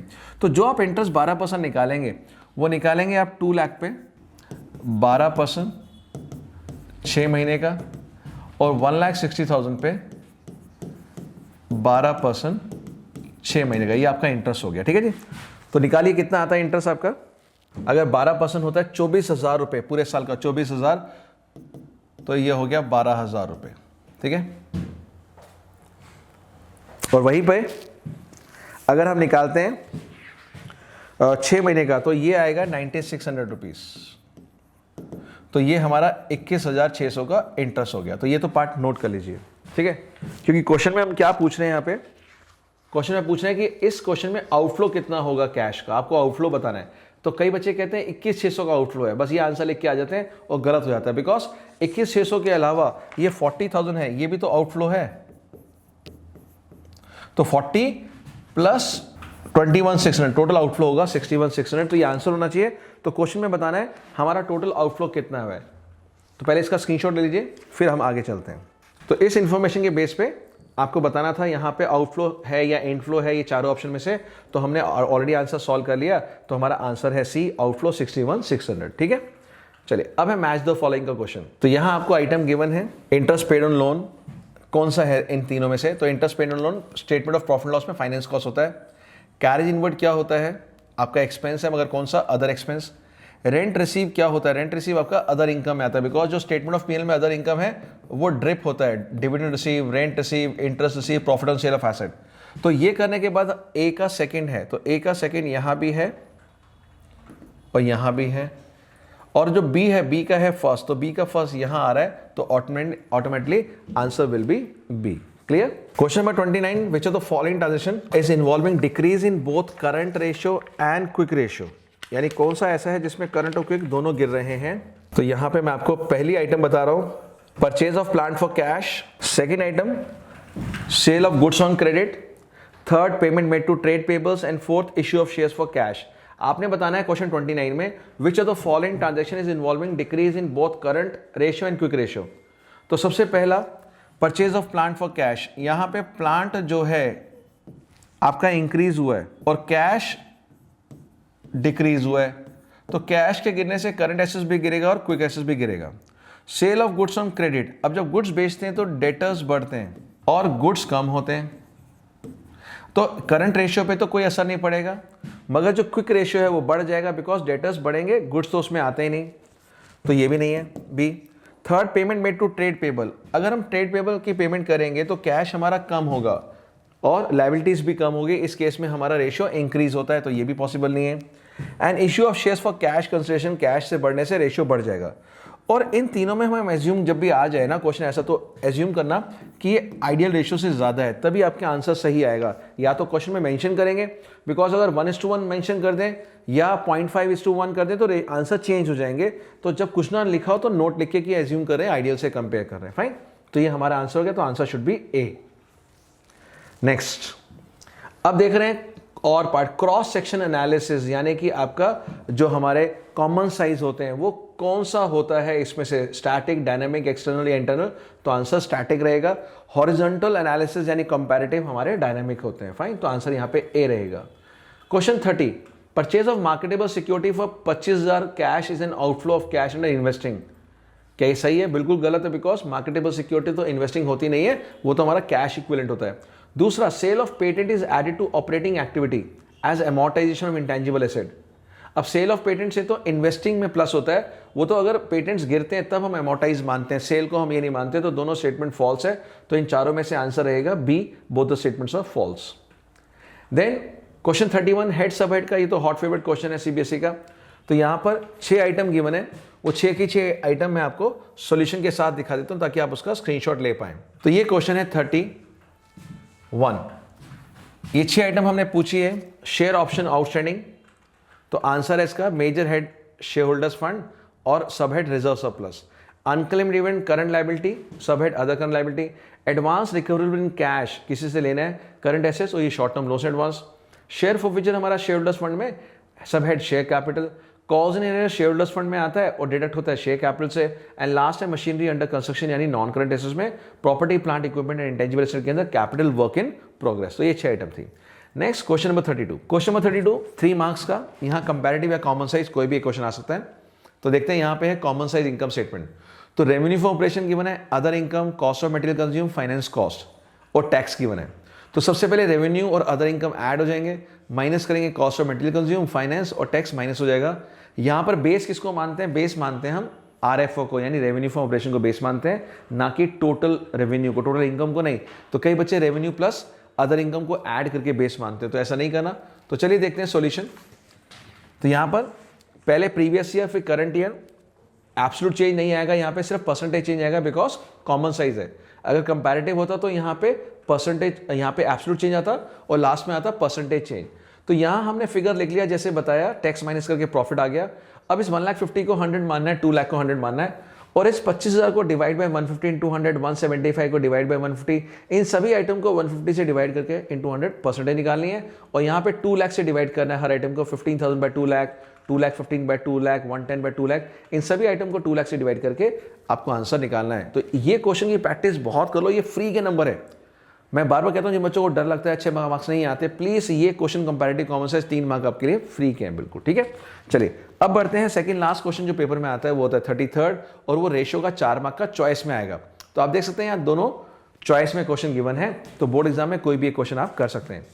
तो सबसे पहले पढ़ते हैं proprietary ratio. If total assets to डेब्ट इज 2:1, आपको निकालना है प्रोप्राइटी रेशियो, जिसका फॉर्मूला होता है propriety fund upon total assets. तो हमें प्रोप्राइटी फंड भी चाहिए अपॉन टोटल एसेट्स भी चाहिए।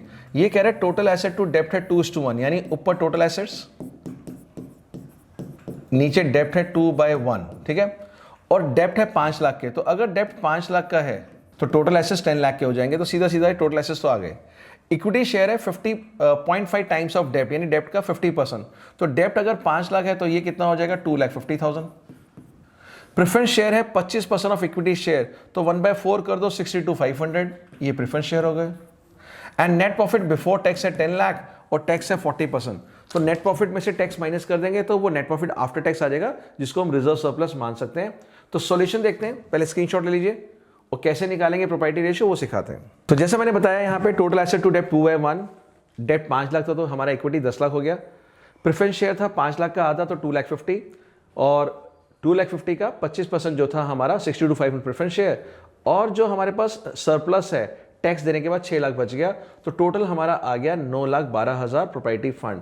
इस प्रोप्राइटरी फंड को टोटल एसेट से डिवाइड कर दो और आंसर परसेंटेज में भी निकाल सकते हैं, पॉइंट्स में भी निकाल सकते हैं, तो 0.912:1 आ गया। और पार्ट में है इंटरेस्ट कवरेज रेशियो निकालना है। यहाँ प्रॉफिट आफ्टर इंटरेस्ट टैक्स है, डिविडेंड 7,50,000। तो ये बहुत कम आपने प्रैक्टिस किया होगा अभी तक क्वेश्चन, बिकॉज बहुत रेयर हमने कोई ऐसे क्वेश्चन प्रैक्टिस किए पूरे साल जहां नेट प्रॉफिट आपको आफ्टर डिविडेंड हो। हमेशा आफ्टर इंटरेस्ट टैक्स होता है, तो आफ्टर डिविडेंड है, यानी डिविडेंड को ऐड बैक करना है पहले। तो यहां पर 7,50,000 का आपके पास प्रॉफिट है और डिविडेंड जो है 10% प्रेफरेंस शेयर है 40,000 रुपए का, तो यहाँ 40,000 रुपए का प्रेफरेंस डिविडेंड हो गया। और डिविडेंड इक्विटी शेयर का 20% है, तो 20% ऑफ इक्विटी शेयर है 10 लाख रुपीस का, तो हमारा हो गया 2 लाख रुपीस।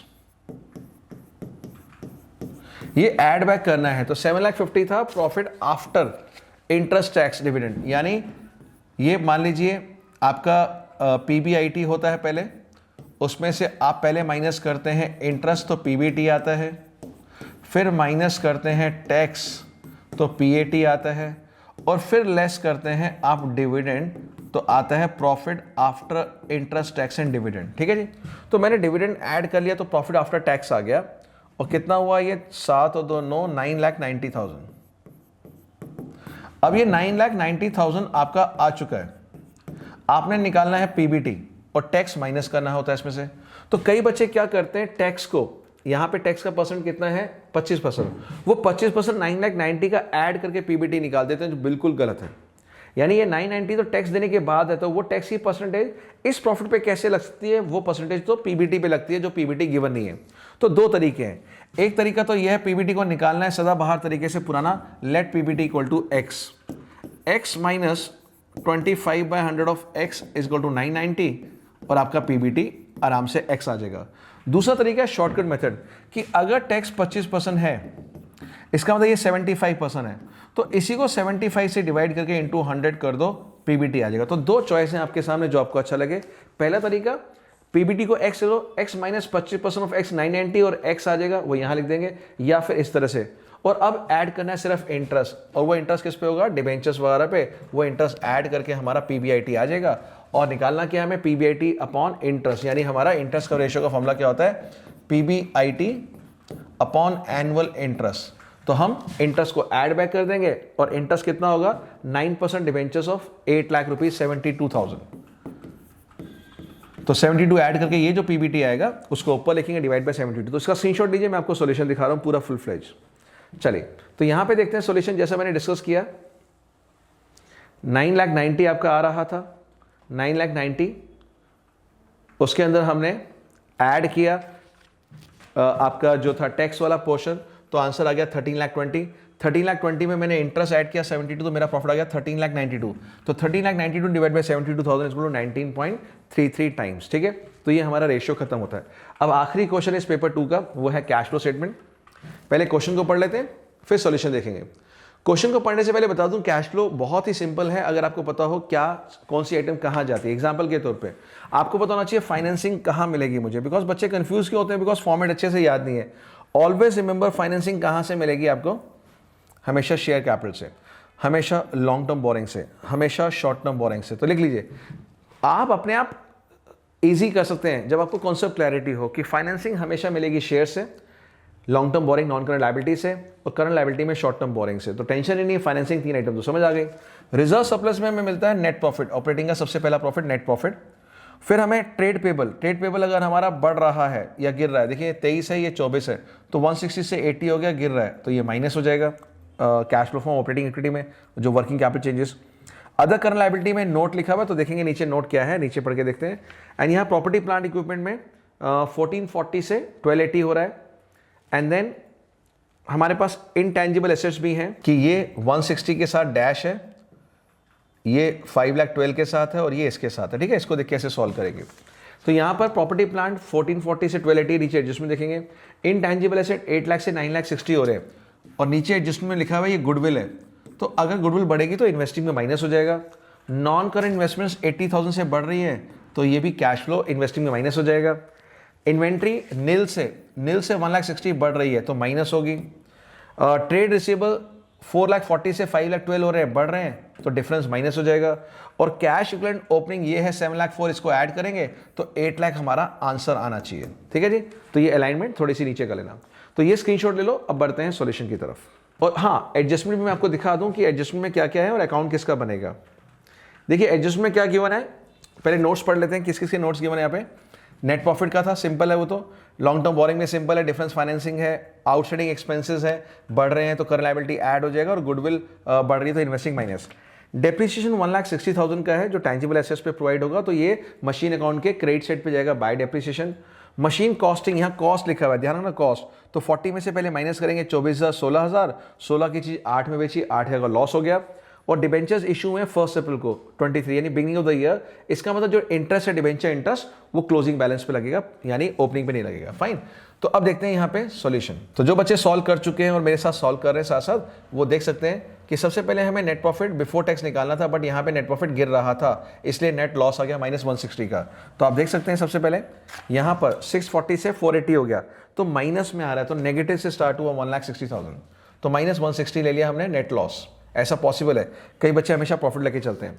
फिर यहाँ पे ऐड होता है non cash non operating charges, depreciation, loss on sale, writing वगैरह, राइटिंग ऑफ गुडविल या फिक्टिशियस एसेट्स, तो डेप्रिसिएशन ऐड कर दिया। इंटरेस्ट ऑन बोरिंग हमने इंटरेस्ट निकाल दिया क्लोजिंग बैलेंस के ऊपर, और लॉस ऑन मशीनरी निकाल दिया। ये आ गया operating profit before working capital changes. अब यहाँ पर जो current assets current liability increase decrease हो रहे थे, जैसे कि इन्वेंट्री बढ़ रही थी माइनस कर दिया, ट्रेड रिसीवेबल बढ़ रहे थे माइनस कर दिया, जो हमारी trade increase in outstanding expenses थे वो प्लस कर दिया, ट्रेड पेबल गिर रहा था माइनस करके 2,59,200 माइनस आ गया। Cash use in operating activity, income tax था नहीं यहाँ पे। इन्वेस्टिंग के अंदर टैंजिबल एसेट्स जो है हमने वर्किंग नोट पे दिखाएंगे कि जो मशीनरी अकाउंट बनाया, ये जो बैलेंसिंग फिगर आती है टू बैंक, ये हमारा परचेज होता है, इसको हम लोग इन्वेस्टिंग में माइनस करते हैं। ठीक है, तो ओपनिंग बैलेंस गिवन था 1440, क्लोजिंग 1280, और जो मशीन का डेप्रिसिएशन गिवन था क्वेश्चन में 160, वो हमने क्रेडिट में डाल ही दिया। सेल था 8,000 और 8,000 का लॉस था, ये सब ऐड किए, 1456 माइनस किया 14,40,000, तो बैलेंस आ गया हमारा 16,000 रुपये। ये 16,000 इन्वेस्टिंग में माइनस होगा बिकॉज पे किया है, और जो बाय बैंक है 8,000 इन्वेस्टिंग में प्लस होगा। डेप्रिसिएशन 160 ऑपरेटिंग में ऑलरेडी प्लस हो चुका है, और ये लॉस भी ऑपरेटिंग में प्लस हो चुका है। फाइन, तो अब देखते हैं इन्वेस्टिंग में क्या क्या आइटम गई है। इन्वेस्टिंग में जो अकाउंट खोला था, purchase of tangible assets, balancing figure आया था 16,000। जो इन्वेस्टमेंट थी हमारी नॉन करंट इन्वेस्टमेंट्स, वो बढ़ रही थी 80,000 से, इसका मतलब पैसा पे किया है। सेल ऑफ मशीनरी 8,000 प्लस कर दिया, और गुडविल जो था, गुडविल बढ़ रही थी वो माइनस होगी, यहाँ पर ऑपरेटिंग में ऐड नहीं होगी, तो नेगेटिव 2,48,000। फाइनेंसिंग देख लेते हैं। इश्यू ऑफ शेयर्स था हमारा 480 का, लॉन्ग टर्म बोरिंग बढ़ रही थी 160 की, इंटरेस्ट जो पूरा क्लोजिंग बैलेंस में निकाला था हमने 28,800, और decrease in short term borrowing यानी कम हो रही थी फाइनेंसिंग में आउटफ्लोस 6,03,200, सबको ऐड किया ऑपरेटिंग इन्वेस्टिंग फाइनेंसिंग को, तो आ रहा है 96,000। इस 96,000 में हमने ओपनिंग कैश इक्विवेलेंट ऐड किया और क्लोजिंग हमारा 8,00,000 आ गया। तो कुल मिला के पूरा का पूरा पेपर 2 मैंने आपके साथ डिस्कस कर लिया, यानी यहाँ पर आपको ऐसे 2 पेपर मैंने दिए हैं जिसको बहुत अच्छे ढंग से साथ साथ सॉल्व कर लेंगे तो आपका बोर्ड में कॉन्फिडेंस हाई हो जाएगा, कैलकुलेशन मिस्टेक आपकी कम होगी और स्पीड बढ़ जाएगी। ठीक है, तो ये 9% जो था डिबेंचर्स का वो हमने 3,20,000 पे दिया, तो 28,800 जो आ रहा था वो ये वाला अमाउंट था। तो इस तरह से हमने दोनों के दोनों पेपर सॉल्व कर लिए। आई होप ये आपको एफर्ट अच्छे लगे तो डू लाइक सब्सक्राइब और शेयर कीजिए अपने दोस्तों के साथ, और टीचर्स अपने स्टूडेंट्स के साथ शेयर करना, बिकॉज ये 2 पेपर करने के बाद बहुत आपका कॉन्फिडेंस नेक्स्ट लेवल पे होगा। और अगर आप आगे ऐसे और भी चाहते हैं पेपर तो डू कमेंट, हम लेके आएंगे। और इंस्टाग्राम चैनल हमारा है accountsguru_tm, और टेलीग्राम चैनल भी इसी नाम से, आप सब जगह जुड़ जाइए और इंपॉर्टेंट कंटेंट आने वाला है आपके एग्जाम के लिए। So bye bye, love you, take care.